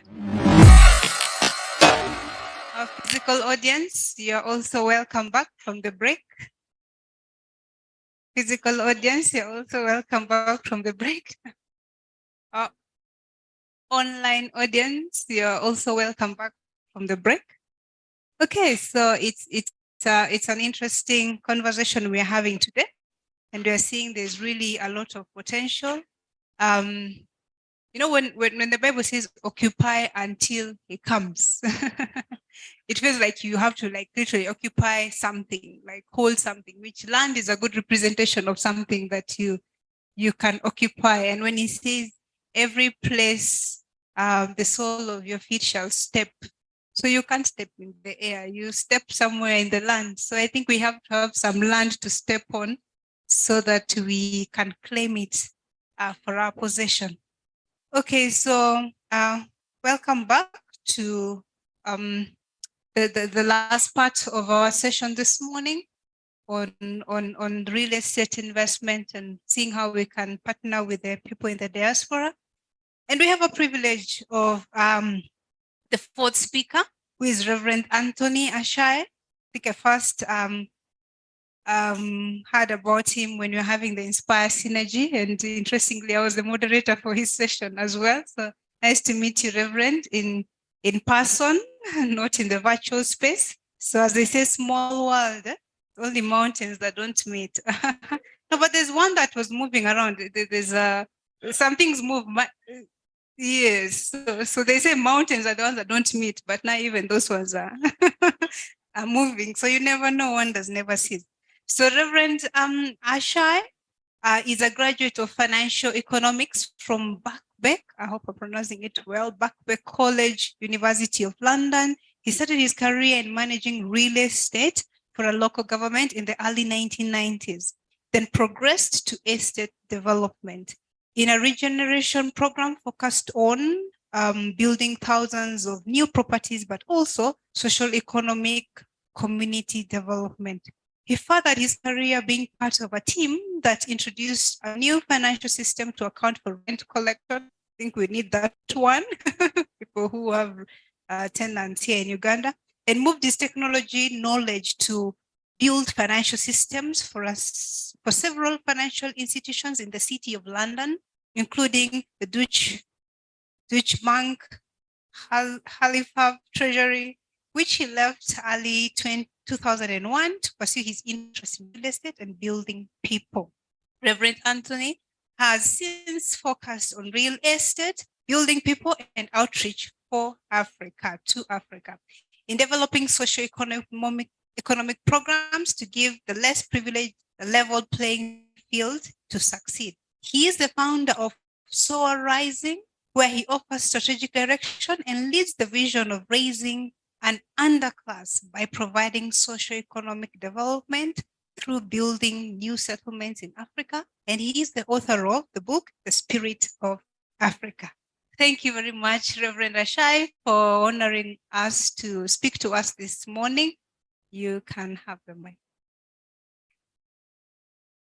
Thank you so much, Lillian. Thank you so much.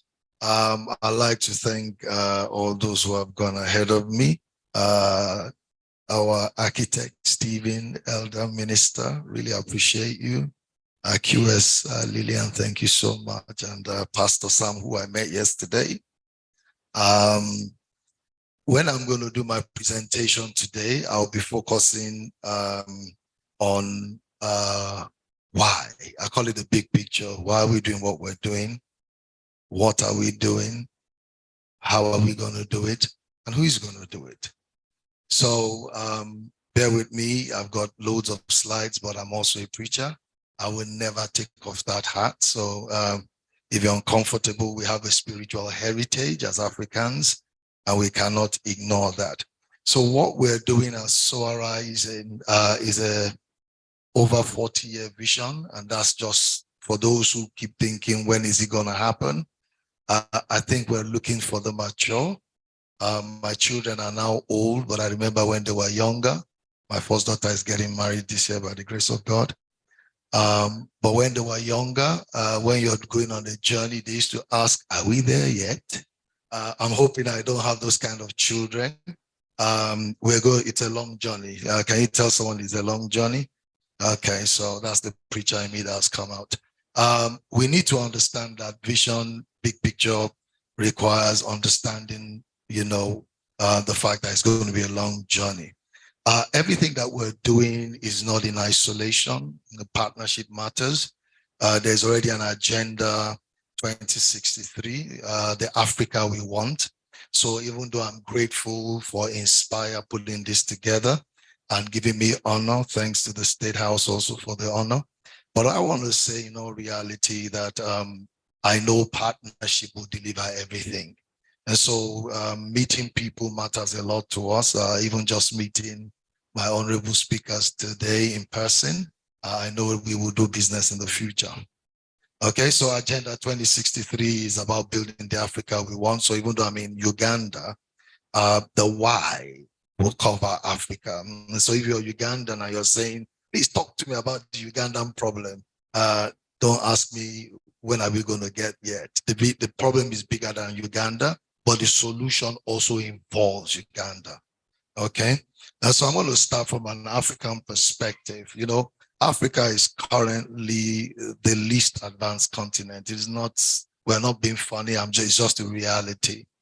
When you look at electrification in Africa, when you're flying from Europe, you see light. Then you go over the ocean and it's darkness, and then you now say, are we there yet? And they say, yeah, we're already in Africa, but it's just that you can't see the light.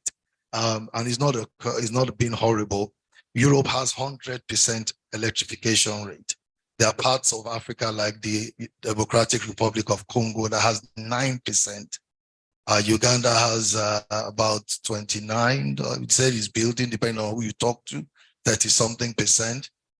Kenya is probably one of the most advanced in East Africa with 85%. The north of Africa, when you look at Algeria, Morocco, Libya prior to the war, 99%, almost European level. And so when we talk about the least advanced, we're not being funny. When there's no power and it's not guaranteed, industrialization becomes very difficult. Therefore, that has obviously led to poor infrastructure for socio-economic growth, living experience. The reason why our youth want to run away to Canada and the US, and some of them are dying in the Mediterranean, is because they want a perceived better experience. So they are substituting identity for coins. And we want to give them the option that if that's what your calling is, be able to do that, but don't leave a land that is also as equally as good. So part of our journey is to hopefully ensure that we equalize the living experience of Africans. We've talked about the demographic opportunities. We are the youngest continent, and it's divine timing. We are not here because of business. I've been in the real estate space for 31 years. I don't need to do anything more. I can sit down and enjoy, but like David, is there not a course? It's bigger than us, and therefore we have to address the problem. At some stage, I want to sit at a table with all my brothers, whether you're Asian, Caucasian, Chinese, Indian, and not feel like my stool is slightly lower. We need to be able to go to any airport and not be detained twice and ask questions. There's a very good author in Nigeria called Chinua Achebe who said, things fall apart, the center do not hold. If our center holds, then things won't fall apart. We will not be in other parts of the world and feel that there's a problem. But it's also the opportunities, fastest growing continent for the next period. One of the great things about leaders is we take experience from the past, people like China, but we also look to the future, and Africa is the future. It's not a preach, it's not an exciting thing. There are a lot of studies. One of the great things about my white brothers is the fact that they know a secret. It's like the kingdom of God that says a man finds a field, finds a treasure, almost hides that information, sells up everything, and whilst you're still sleeping, he's bought it and he's mined the field. They know that Africa is the next big thing. So when we are looking at just the Kenyan economy that we were talking about earlier on, the growth rate in Africa is positive. The growth rate in Europe at the moment is in recession. They know that, and continuously you're going to have those kind of cycles. So money needs a hope, and money is looking for Africa. The only problem is, can you build it? If you build it, they don't understand, they don't have data. If they can plug in with partners who have big picture mindset, family wealth, institutional wealth, are willing to find their homes in Africa. So what is our biggest asset? We've talked about our young population. If we blink, we don't have to pray about it, we don't have to fast. The population will grow by 1 billion by 2050. As long as the earth remains and husband and wife keep marrying and having children, we will grow. That means almost the size of China will be added to Africa. That's a scary thing. So if we do nothing, you can imagine if we do nothing about the population of Uganda in terms of space, God forbid that we are like ants, all looking for the same sugar and creating problems. But is there not a cost? That's why we're here. Therefore, we need a multi-agency approach. Africa is very spiritual, so we need the priest class. We need the political class as well, and those who hold the money. I call them the purse class. Either way, we need all of them, all of us to come together to find a solution. Africa has a chieftaincy mindset, and we brought it into the church. So the clergy, we can't ignore our role. By the way, because of my understanding of scripture, I'm going to flip a bit if you're upset with me because you're purely non-Christian, then don't be upset. But Isaiah chapter 61, the Bible says the Spirit of the Lord God is upon me. In fact, Jesus read the same scripture in Luke chapter 4, verse 18, or stopped at verse 2. He said the year of vengeance, because that was where his work ended. He said, if you believe in me, greater works you will do. And then in verse 3, he talked about the role of the fivefold ministry to ordain those who mourn in Zion. And so really the church, our job so far has been the fivefold ministry. One thing we need to understand that we are transitioning to verse 4. It says, and I went to school, and means you can't ignore the first, or you can't ignore the last. So he said, and they shall rebuild. We're in that stage now where we talk about the who, we're in the stage of rebuilding, build ruined cities, repair, restore, and renew. And he also talks about the fact that strangers and foreigners shall be. So when we talk about FDI, it is first in scriptures. Foreigners will come. And the Bible says instead of your shame, you will receive double. So I believe Africa will be, its shame will wipe away. And it will be a place of double honor in Jesus' name. So now let me wear back my heart as a CEO and go back to the presentation. The opportunities, therefore, which my colleagues have spoken about across Africa in real estate, housing, commercial, industrial, and in other ways, logistic, warehousing, in terms of under those things, manufacturing and logistics, massive. When you add 1 billion mouths to feed, they need 1 billion diapers, 1 billion bottles, so start thinking bigger. Manufacturing has to grow. If not, we will be, God forbid, that we regress into what we used to do in the old days, feeding them with our palms. We need to build, and we can't start importing. Our ports are, tourism, food security, education for the continent will be the fastest growing. So just thinking about the ecosystem, healthcare, and financial inclusion. I liked about the NFT tokenization and Bitcoin. Those are brilliant things that any big thinker is thinking about now.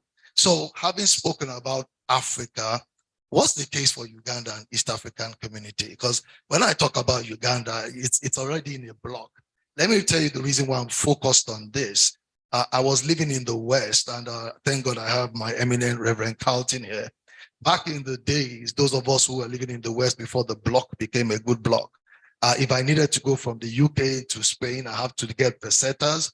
Then if I need to go to Italy, I need a big bag of liras. Then if I need to go to what's it called, Germany, I need Deutschmark. And by a stroke of genius, they came up with the euro. I remember then I was talking about a property in the 90s in Spain, and they quoted it at X, which was equivalent to say 120 or whatever. And just because of the emergence of the economy and the currency, they matched it with the strongest economy, and that same property doubled in price overnight.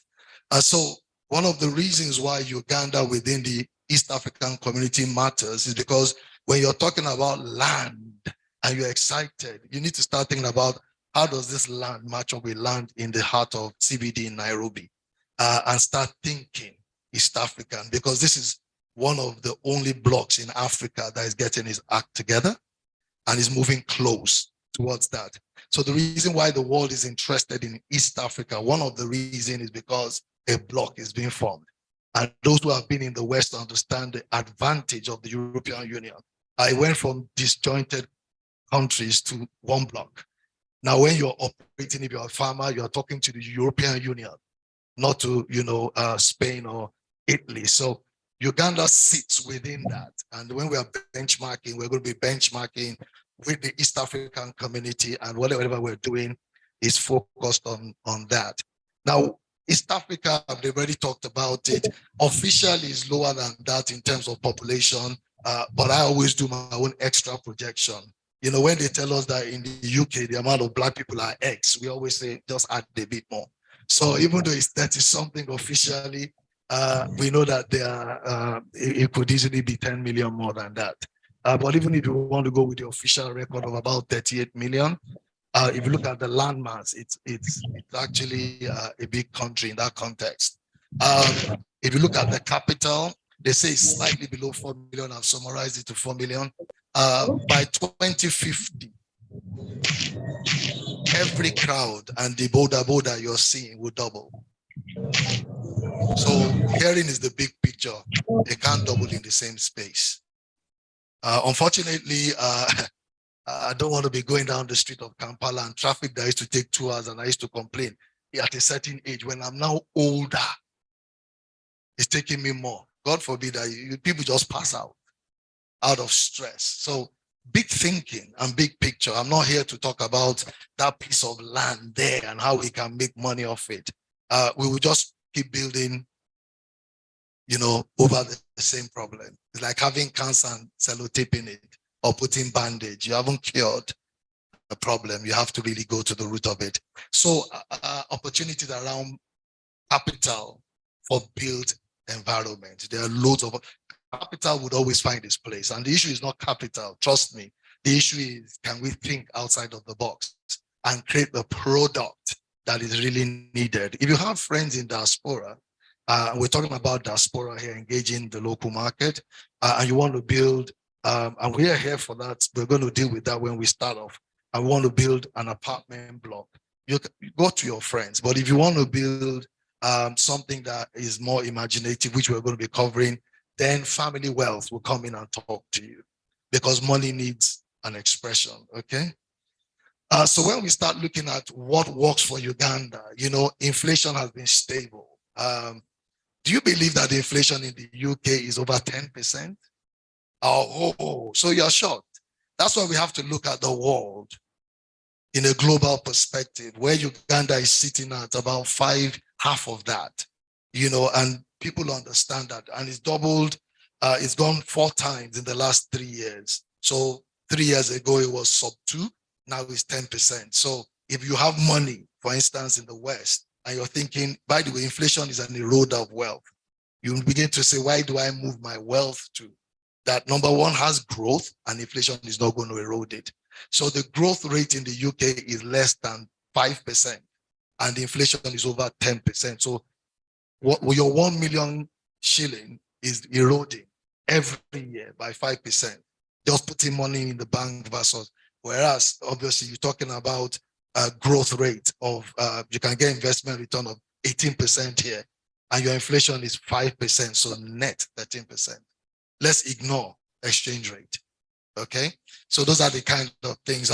So opportunity for build space. I mean, money can come in to provide solution for affordable residential units. We'll talk about the holistic thing later. challenge around low mortgage rates. There's no point when you are talking about 22 to 30% in some cases. It's not sustainable. So the opportunity to devise and be innovative, which are some of the things we're looking at having sub 10% mortgage rate for 30 years. That would solve the problem, but it has to be a holistic end-to-end solution.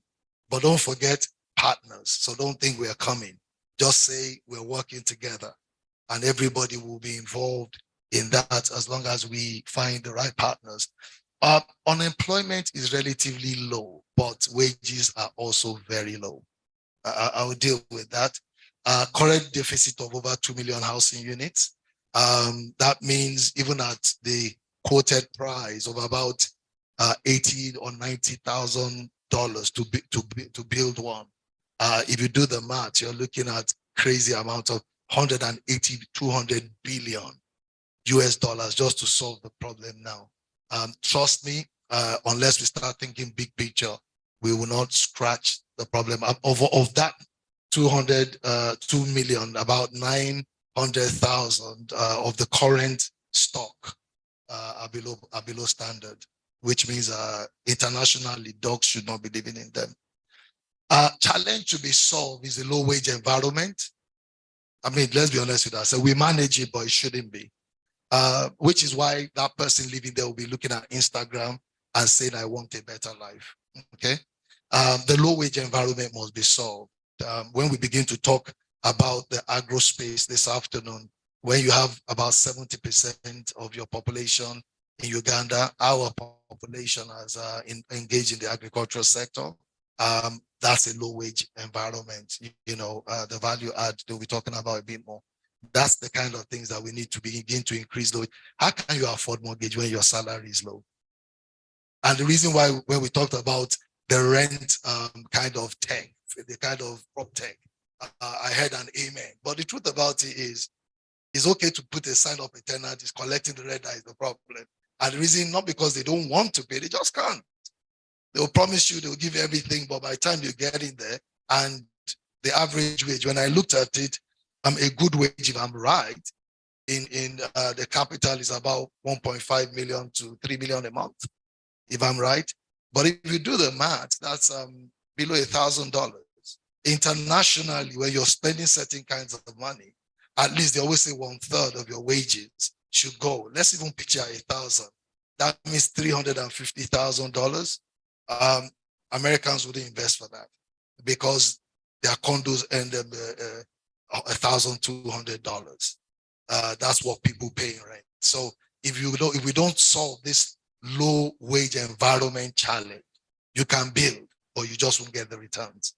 So holistically, when we talk about the big picture, we need to also solve the issue of people being low wage. So when we talk about that, and that's what we are here to partner with. When I talked about a multi-agency approach, it is important that those in politics, those in the clergy, and also those who are in charge of the purse work together. One of the great things about Uganda, it is low construction costs. I know you keep saying, oh, it's expensive, but the figures don't lie. Behind Nairobi and Tanzania is Kampala in Uganda. Nigeria is at the top. So the truth about it, it's a low construction area. And you must understand that. So it works, but you need the wage. Doesn't make sense. So those are kind of the things that need to be looked at. Economies of scale need to be looked at in terms of large development, very, very large development. I'm going to move on. I know my next slide says any question, but just ignore that. I'll take it at the end. So what are we here for? Why SOA Rising? SOA Rising obviously has sat down and we have done a great research on Africa. That was done about 6 years ago, if I'm correct. And we picked out the East African region. So why SOA Rising? Because we have empirical study and research done. Everything I'm sharing with you is not something that we just thought of. It's something that the figures And everything I've been showing you, you've seen the data. Data actually supports what we're doing. East Africa is a block of growth and potential. And so why Solarizing? Because number one, we have done the research. We know why, we know what, and then we started developing the how. I'm not sure why that is not loading, but I had a picture of our development team.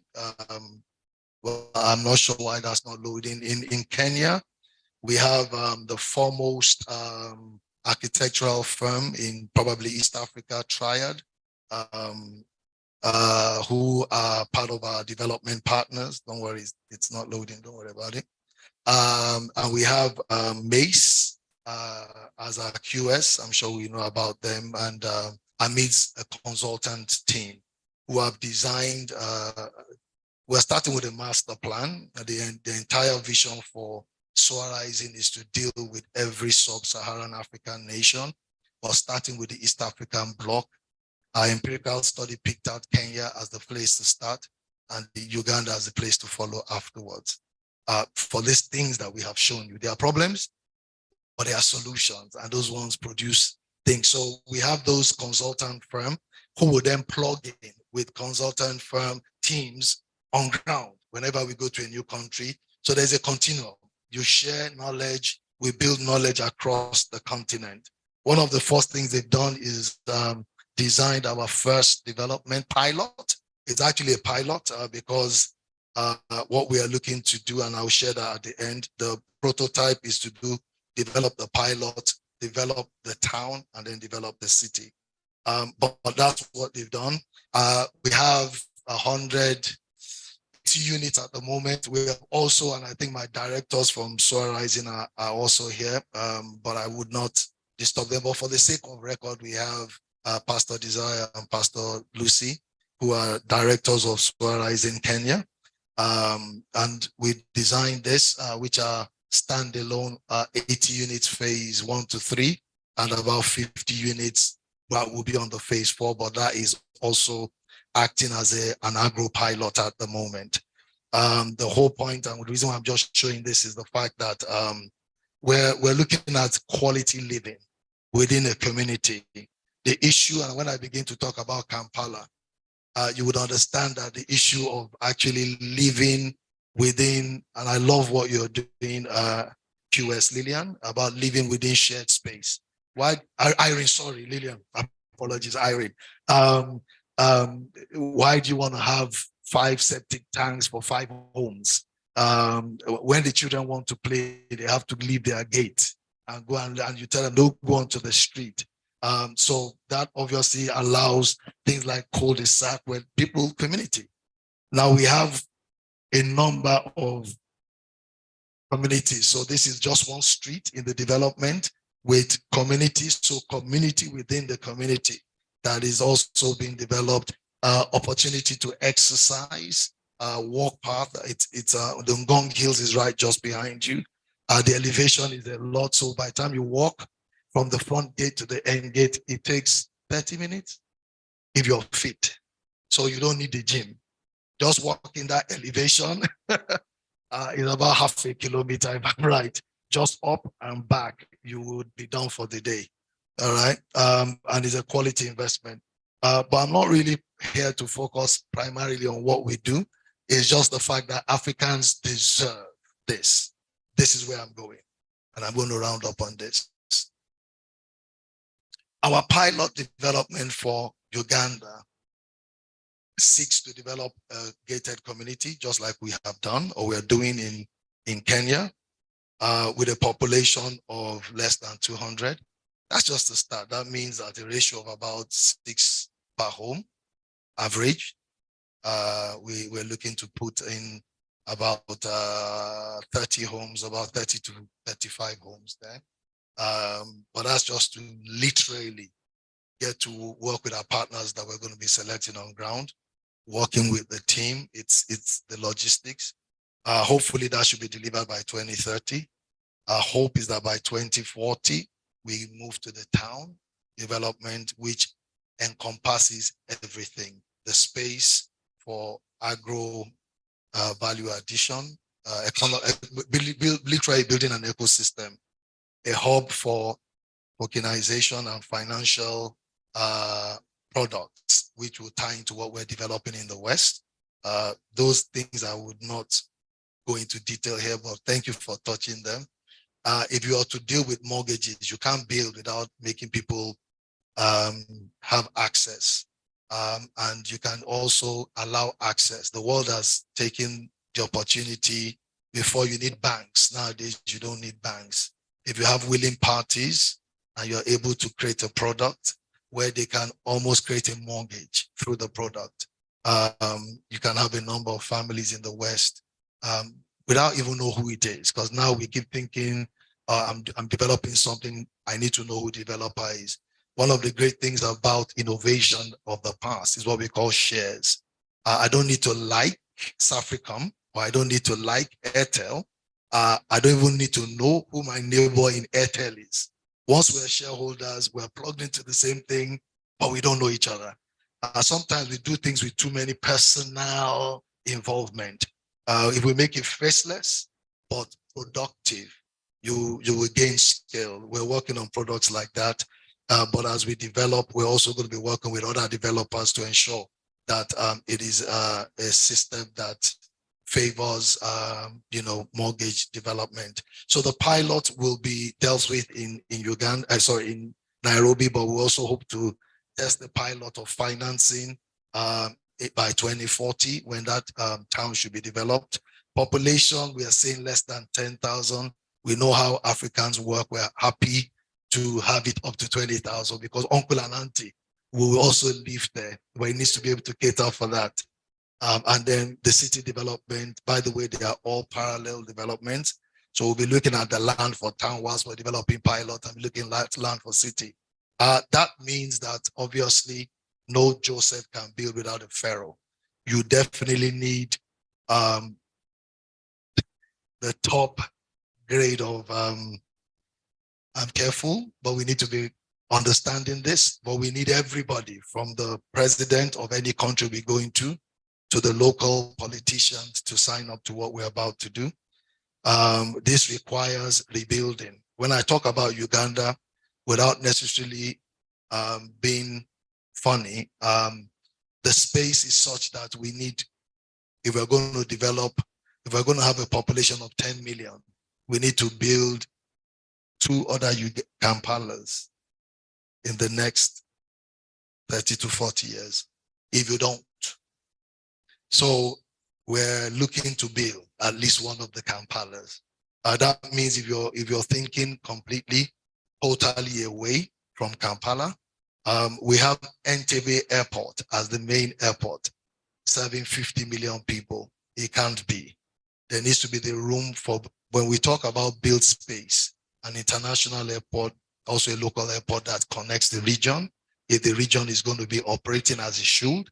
So when we look at the entire development, it is beyond just something small. We need to think outside the box, understand the why, the what, the how, but definitely the who are Ugandans. It has to be developed and built. Listen to me, nobody else cares about us than us. No foreign investor will care about you than you. And so anything that needs to be done must have you at the heart. And if our mind is still about the quick deal, we're not land investors or land developers. There are different types of developers. We're not built because you can buy land, quickly add value and sell. That's not what we're about. We're about developing over a 40-year period to ensure that value accrues. If a space in Kampala where I can build a hotel here, a small factory next door, and because there's no plan, there's planning, but you know what I mean. We're allowed to build a very master planned, organized, built city. Means that when it comes to value, the value will go through the roof. So we expect Ugandans. God told Isaac, dwell in the land. We expect that Ugandans who stay partake, and their pension becomes guaranteed. My prayer is that somebody who is 25, or let me use 30, who starts with the project will carry on until he's 70. It is a long-term project. Please stay fit. Like Caleb, at 85, say, I'm still more than able. Thank you very much. That's our presentation. That's what Swara is about, and that's what we look to deliver. God bless you. Thank you very much, Reverend Ashai, for your presentation. I love the visual presentation of the estate. Does it have a name? I was looking at the direct. Oh, So Rising Heights, also the same name of the company. Okay, fine. I thought like they're different. Yeah. So already there, you don't have to go to the gym, just walk up the hill and you're sorted. So you didn't tell us if there was a space there. Those who work from home can go and have a communal center for offices. I was looking at those there because they said they were the ones in charge of the Nairobi place. Thank you very much, Reverend. Indeed, the vision is big. And as long as we buy into it, oh yeah, they're here. The development partners, thank you for the vision. I was going to say vision 2040, but it's 2060, yeah? 2063. Yes. Yeah, so as we buy into the vision, see into the vision, indeed the future is bright. Yes, our online audience, we have about 50 people logged into the online platform. If you have your questions, it's the time to send your questions, please, and then we are going to receive and respond to them. Yes, so it's a big vision. It's an achievable vision. I still believe in what God said, told Abraham, as far as you can see, yes, so I shall give it to you. So you're seeing acres of estate development. That is what you shall get. If you're seeing a small 50 by 50 plot, that is what you'll also get.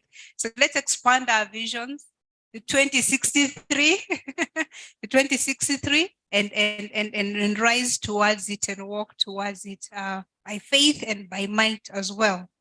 Okay, someone had asked for the land verification website. I believe it's been shared in the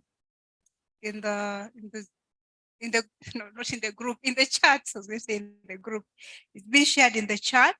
As I wait for the questions, I was just yesterday I was reading the Knight Frank report, since I was going to moderate this session. I'm not in the real estate sector, but I just had to brace myself. And I was saying, pre-COVID, the average time for completing a project was about 2 million, 2 years rather, 2 years. Now it's taking about 4 years to complete the same projects. And I was thinking, is it the speed of doing some of these things? And I'm trying to wonder, now this is my self-imposed question. There's all this technology thing about printing houses.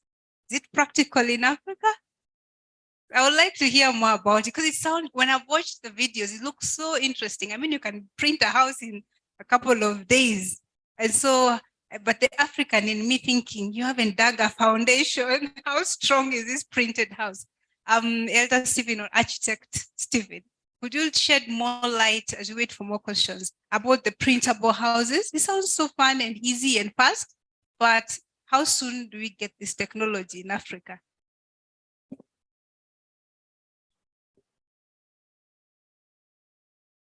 Okay, thank you, Lillian. I think 3D printing of houses is very feasible. It's not far-fetched. And even before you go that far, there's already a lot of other technology. That's one of the other things I could have spoken about. If you look at the Ugandan landscape, we are so limited to the traditional way of building, 2 years, 4 years. One of the projects we did it during COVID in the year 2020, a project which should have taken us like 8 to 12 months. We did it in 4 months because of the technology we were using. So 3D printing is very feasible, and it's getting better and cheaper, just like the electricity in cars, you know, the electric vehicles. There's a lot of fidgeting, but it's getting cheaper and better. That's the future. So likewise also for the houses, because when you do your 3D printing, you eliminate a lot of human error and human time waste. I mean, the machines will design the electrical circuits, the water, and everything in there, and then just print them at once. But if you have a man building, he will, put the pipe and then goes for lunch, comes back and continues, leaves a gap and stuff like that. But I think it is feasible, only that currently the technology is still expensive. And but it's being perfected. It's being perfected. And I believe not in the very distant, I know one of these cities, you'll just print them out. Yeah. Thank you very much. I can't wait for that excitement of printing out. So those of us who fear building, we prefer buying a house someone has built, because we hear the stories of, they tell you it's going to be so many millions. By the time you're done, it's doubled or tripled. So you're like, I want to see the house, I buy the one that is finished. But when it's printed, I think it reduces all those in-between things. Okay, so the online audience, if you have questions, but also our physical audience, if you have questions, we're welcome to receive them now. Benjamin, are there any questions online?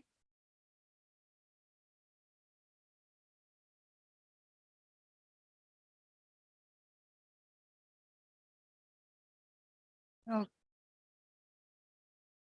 Okay, Reverend, did I give that to you or to someone else in your team? Would you want to come and tell us more? I think people would like to know, how then do they participate in that beautiful estate they saw? Yeah.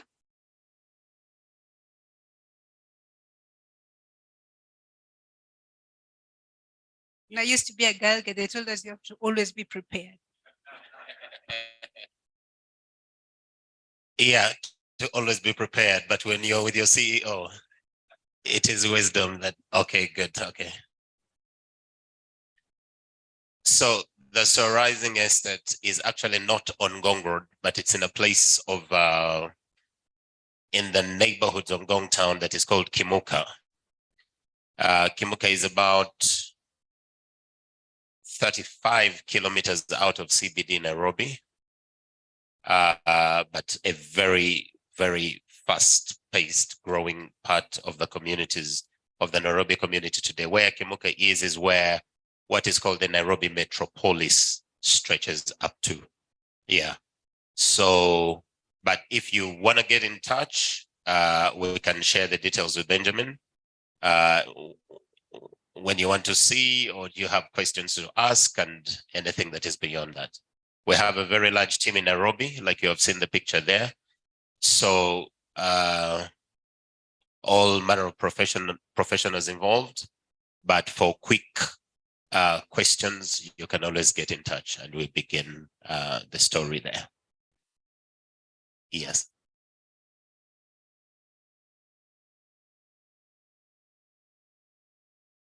To get involved, that will be a very lovely place to let the CEO pick it up.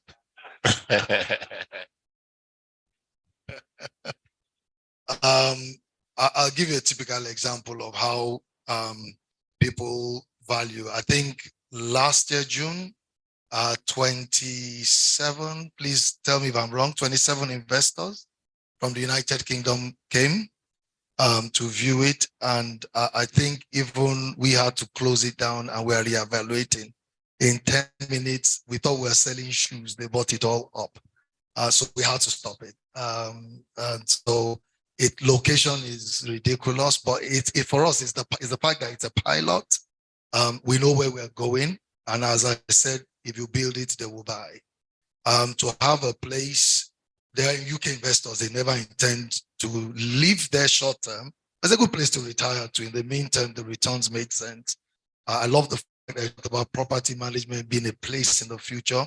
We also have property management so they can buy. We manage it using the Airbnb model. Ngong Hill is right behind there. Athletes who train for the marathon come to train over there and have to drive miles. So just having an Airbnb next door where they can stay, train and come back. So yeah, the locations are location. That's the way to get involved. We have taken it back. We've said sorry. I know it's a wrong thing to do, but we are reviewing. We released 24 properties. Now we're looking at 8 only, so that we can price it well and maximize the returns on it, because part of it is to make a portion of it affordable as well. We don't do affordable in terms of quality. We do affordable in terms of affordability. So if you're living next to your neighbor, the house will look the same. You just bought it in a different way, okay? Which is a rent to buy scheme. We don't say rent and save. We say your rent is part of your payment. So if your rent was meant to be 1 million Ugandan shillings, in the context of this, you pay 3 million. And that way, we are your bureau, would assess your affordability. And after 5 years, you get a buy contract. And then for the next 20 or 30, 25 years, you pay off the rest. So your rent is taken off as your deposit. Those are the part of the innovations that we're working on, which makes this place attractive. Thank you. Thank you very much, Reverend. Maybe I'm going to ask this question to QS, like that, QS, QS Irene. So you have an initiative to rent to own, yeah? I'm trying to see how different is rent to own from getting a mortgage from the bank. Why I'm asking, so about 13 years ago when I got the first mortgage, at that time it was 16% from housing finance. And then inflation went, and one time you're saying you're paying 20 to 24%. Yes, mortgage, and you're thinking this is crazy. But at that time, so when you're getting it 13 years ago, it was a variable rate. And you're thinking variable, it can only go lower, it can't go up. But then it went up. Now it's variable going up, and you're like, where is this thing stopping? Of course, later on, it has gone down to about 18% or so. So what's the benefit of rent to own or mortgage? Or what's the difference for those who, like me, I want to know the difference? Yes, that would be nice so that they can.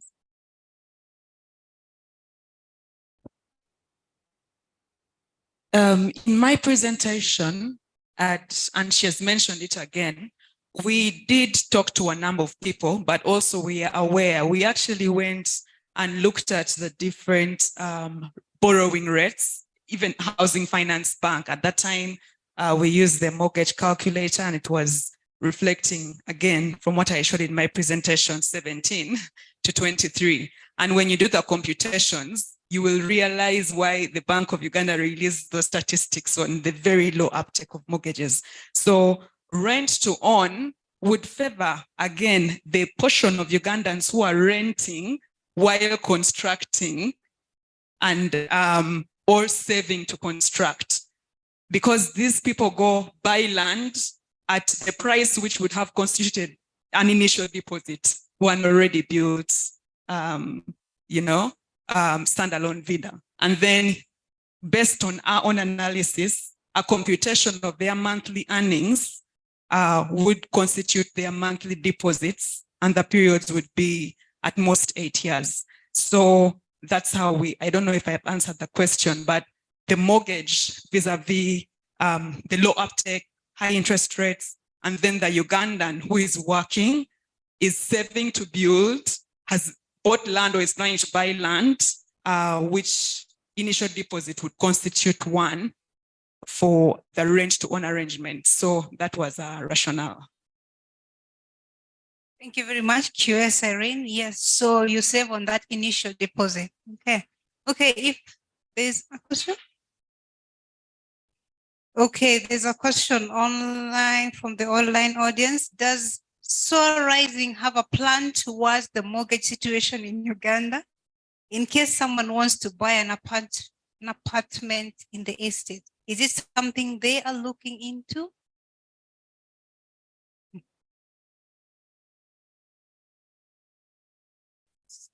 Good afternoon, everyone. My name is Laide Ghana. I'm the Group COO for Soar Rising. Just to introduce myself in case they wonder who is this random presidential questions. Yes, so part of our plans is to develop and deliver strategic financial solutions. Mortgage rates, and I think it goes into the wider topic of financial inclusions and why people get locked out of, the kind of economic and wealth class. So I can answer the question directly and just say simple yes and go and sit down. It's the kind of question that requires a lot more context. So the person says they're based in Uganda and they're interested in the Kenyan project, but their question was specifically for Uganda. The answer to that is the kind of solutions we're developing would cover the East African community. There is no, I think the group CEO clarified that there's no isolated solution here, so it will be joined up. The projects we're working on in Kenya, in Kajiado County specifically, would entail elements of that financial solution being rolled out. And as we expand into other spaces and places within the East African community, we'll definitely be doing the same. So that's a long way of saying yes, we would be. Yep. Thank you. Yeah, definitely. Awesome. It will be below 10%. Oh, thank you very much. You have a question? Okay, you can come forward. And as it comes forward, as low as it comes forward, I have a question for Architect Stephen. Think about as he asks his question. So in Kenya, there is rates. Rates is real estate investment trust. Yeah. I think they tried it in Uganda. They didn't go through. Would you have an update on, is there an option for that to happen? Because someone may not afford a lot of money to put in solarizing, for example, but they don't have to miss out on the whole real estate pie. They can get mini trust, like you have to buy in unit trust, small. Maybe if you can enlighten us more about that. I was just giving you time to think about it as he asks his question, since I ambushed you the question. Thank you, Lynn. Should I come here? Okay. Thank you, Reverend. Thank you, speakers. I have a question about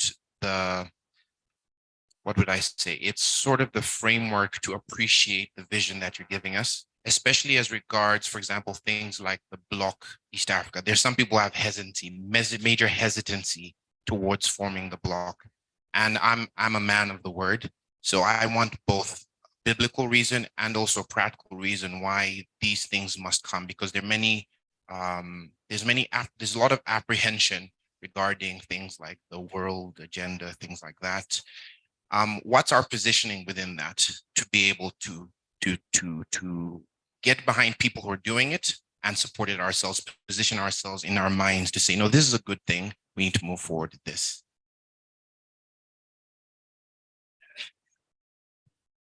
School of Theology. All right, can we always say something that one great thing about prophecy is the capacity to see the future? The spirit of Christ is the spirit of prophecy. We need to understand that scripture has laid down the end and no man can change it. So when you look at Revelation chapter 13, this issue of tokenization, blockchain, that you can't stop it. Bible says no man can buy or sell unless they gain the mark of the beast. Our prayer, and I have an esteemed reverend in the house, is that they say the issue of the rapture, is it pre or post? I'm not going to argue about that. My prayer, if I'm to be selfish, is that, Lord, let me be part of this, but when it comes time to the mark of the beast, I don't want to be here. So the answer in a nutshell is life is moving towards that. John on the Isle of Patmos couldn't understand, but he understood the 666, which most people who are involved in technology understand the coding system. The world is going towards that, a payment and currency system that is technology, that is digital, okay? And so when you look at the bloc and the formation of countries coming together, it's just a movement towards that. The church has to, according to Thessalonians, be the one who holds back perdition, the son of man. That's why for me, Africa matters a lot. I'm careful because when I speak, it goes different places. There are certain agendas that have covered the earth. We are the last man standing. Part of the issue about building cities, I'm not called to build places for people to live in, but apostolic cities that will stand for Christ and say this agenda can come here. And the same with regards to the issue of, anything that is non-biblical. We have to be the one that hold back the agenda. We can not talk about it. We can pray about it, or build a defense. The reason why they call them landlords is the man who owns the land dictates the fate of the land. Let's own our land. God bless you. Thank you. Be the landlords and own the faith, dictate the faith of the land. Thank you very much, Reverend. Architect Stephen. Oh, this is a very difficult place to be in. After hearing that kind of exposition, you really wonder whether what you got to say is going to make sense. But anyway, we believe that the Spirit of God is here. To talk about rates, this is one of the collective investment schemes that was put together. I think there was an act in 2003, 2004, which regulates the collective investments. Now in Uganda, there are two types of rates. There is the D rates and I rates. The D is rates for development. So that's where you put together, people buy into a development. And then there's the I, that's for the end result. After you've built, you're collecting revenue, you're collecting all these kind of things, those two kinds of rates. But it has not quite taken off in Uganda, mainly because of mindset. What Irene was saying, you know, the average person goes to school and comes out with one focus: get a job, work, build your home. Then for the men, they tell you before you get married, you know, what do you have? That question. It's a traditional thing. So they say, I need to have a house, then I can bring my wife home. So it's like the mindset is that you must own as an individual. And partly it's our custom, but also partly what we've gone through, you know, the challenges. You've seen your parents being thrown out of houses and what. So the dream comes for you to own your own. You don't want to think of collecting with other people. So that the challenge it has had is mainly mindset, where people still have this traditional thinking. I don't care if it means I will have my own septic tank. My neighbor also has their own. That's what it is. It is what it is. So the mindset, and I think Reverend talked about impacting people. I think one of the things is to also impact people. I'll give a brief example. The project I told you we did in a very short time during COVID. It's in a like Sam was talking about, a regeneration project. We took up a place with no roads, no drainage, no nothing. We bought out the people and then just redeveloped, and then it caused the ripple effect. And one of the biggest things is not the money from the project, but the mindset of the people, the liberation of the people around. Because now people from that point, the whole place has started changing. They're beginning to see that really something can be done out of this confusion. And it has become one of our products that we do now. Currently, we're also doing another project right in the swamp, at the right at the end of the, next to the swamp, in the whole slum area. And the key thing is for us, we also use technology to show people that, you know what, you don't have to do things the old traditional way. So I think collective investment schemes have the biggest enemy, which is the mind. Yeah, people need to address and know that, like he's saying, you can be faceless certain times. I don't need to know you or to get so personal for us to work together. So that's one of the things that I believe as we move forward, we shall have to address. Maybe before you sit down, this question sounds like it's what you should add on to what you're submitting. What are opportunities? What opportunities are there for those of us, e.g. in Uganda, who may not have enough money to start our own real estate companies, but would like to partner with established companies? Can one buy shares? There are so many. I'll be a bit selfish here now. I'll tell you, can get in touch with me. Woodstone, we've got some opportunities. We've actually got also some projects where we sell hotel rooms.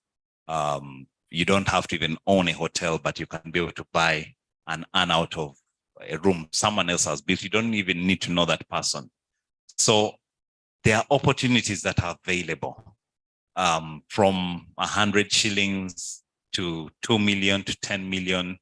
you can be able to, your money can begin to walk and make you money before it's the full amount.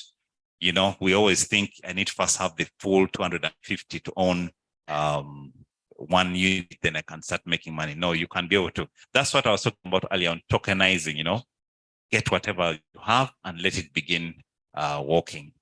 You can talk to me, get in touch with me, and then we can talk a little bit more.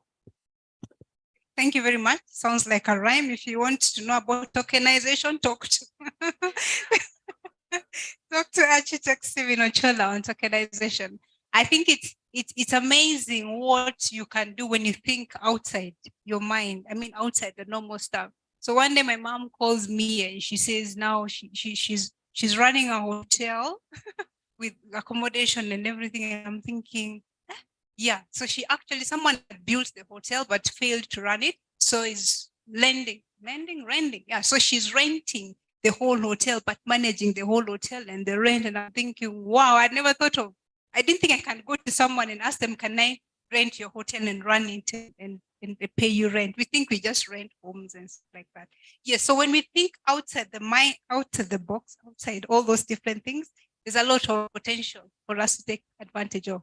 Okay, so our session is coming to an end. Just to remind you that we have a session in the afternoon. For those who want to know more about agriculture, please stay tuned or be in time for 2 p.m., right? Starting 2 p.m., same venue, online or physically here, 2 p.m., we're going to talk about agriculture, which I believe will be a very interesting topic as well. So we're going to have closing remarks from Kevin. And as the Lord reminds us, he's the one who gives us the power to make wealth. And I believe when he says he gives us the power to make wealth, it's like he gives you the ideas, he gives you the connections, he gives you the opportunities, he gives you all those different things. But he will not take the opportunity for you. You have to take the opportunity. So if you take the opportunity, the same playing field everybody has, but others have gone before us because we have the same mind that God has given us. We're not taking advantage of it. So let's take advantage of that opportunity. As Ecclesiastes, is it 11:9 or the other way around? The race is not for the swift. Yeah. I'm not going to quote the whole of it because you're Bible readers, but it says time and chance happens to all. So God has given you the power to make wealth. He brings an opportunity before you. Then you'll be there praying and praying and praying forever for it, and opportunity goes. Okay, so let's make sure that nothing passes us. Time and chance happens to all, but God gives us the power to make wealth. God bless you. Thank you for the opportunity to moderate. Welcome, Kevin. Thank you, Lillian. Let's give her a better clap. I hope you have benefited from this great session.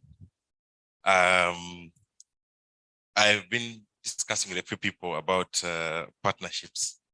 I believe this is the time to find the right partners and partner with. I remember the last time, again, allow me again to brag about Nigeria because Pastor Carlton is here. He gave me a chance to present to his people about real estate, still the same things. And I can guarantee you, after the session, everyone approached me for my contact and they were ready to invest. Now, unfortunately, back home, who are not ready yet. So, and one of the people actually who was behind this whole thing is my boss, Stephen Ochola. So when I came back, Stephen, you forgive me. So when I came back, I told him, Stephen, the pressure I have from Nigeria, we have to make sure we deliver. So Pastor Carlton, now that he's here, we shall handle that after. And then Reverend Ashaya, thank you so much. You talked about 50 million Ugandans in 2050, something like that. That means, and more. Yes. Yeah, so now we're going to add 50 million on top of what we have. That means 88. Wow. So we need more airports. So guys, we can partner buy land and then we sell to the government, the airport, so that we have an alternative airport. I mean, think about it. I remember when I was building my house. By the way, Irene, I don't know why you didn't mention Chanja. You're just mentioning other areas. You know, Chanja is, we live in Chanja, we don't stay there. So she mentioned areas, Ntinda and Chanja. Chanja is also, you know, an urban, you know what I'm saying? So I live there. And you mentioned about three. Oh, you talk about it? Oh, no.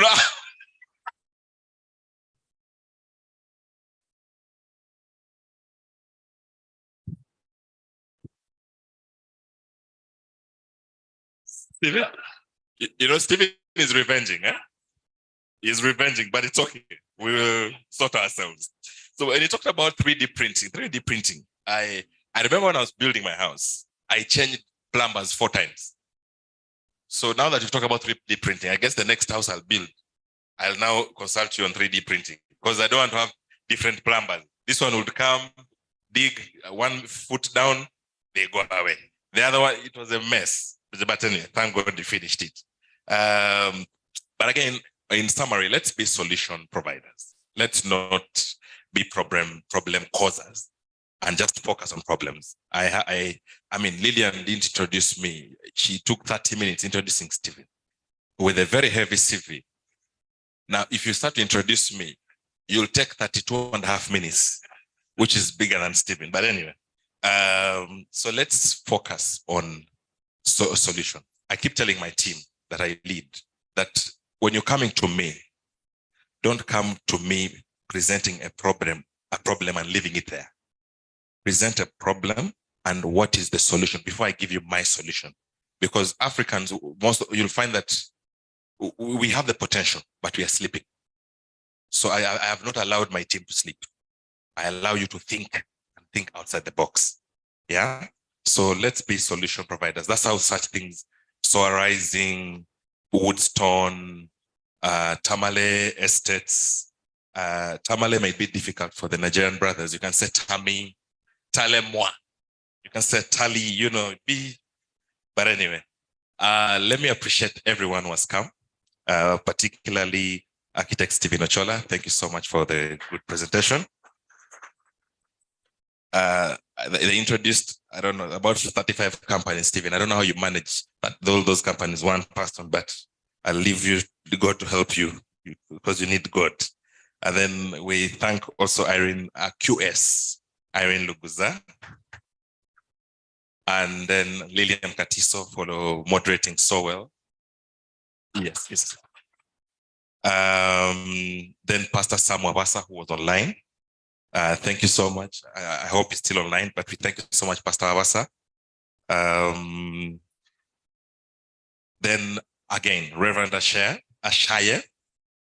By the way, Reverend, in next month, no, this month, I read somewhere that there is a beard contest, a beard party. So, a party and a contest. So if we went for that contest, I guess Pastor Laide would come behind me, or I don't know, but you'll take the lead. So I'll invite you for that party, and then we go. Yeah, so thank you so much. Pastor Carlton, thank you so much for attending. I told you we are namesakes. Papa Babatunde. I'm also, my wife calls me Babatunde, so we are really namesakes. And then while I was in his church, by the way, I happened to meet the current vice president, Professor Osin Bajo. Yes, now you people call it Osin, is Oshin Bajo. So that's the guy I met. So I mean, I'm not a small man, but anyway. And then thank you, Benjamin Machelli, for organizing this, bringing this together. Thank you so much. And then Emma Osanga, the person I'm representing whose shoes I can't fit, Paul Wafula Wabwire, our president. And then also our board member, my boss, Peter Baguma, who is here. Thank you so much. With those few remarks, let me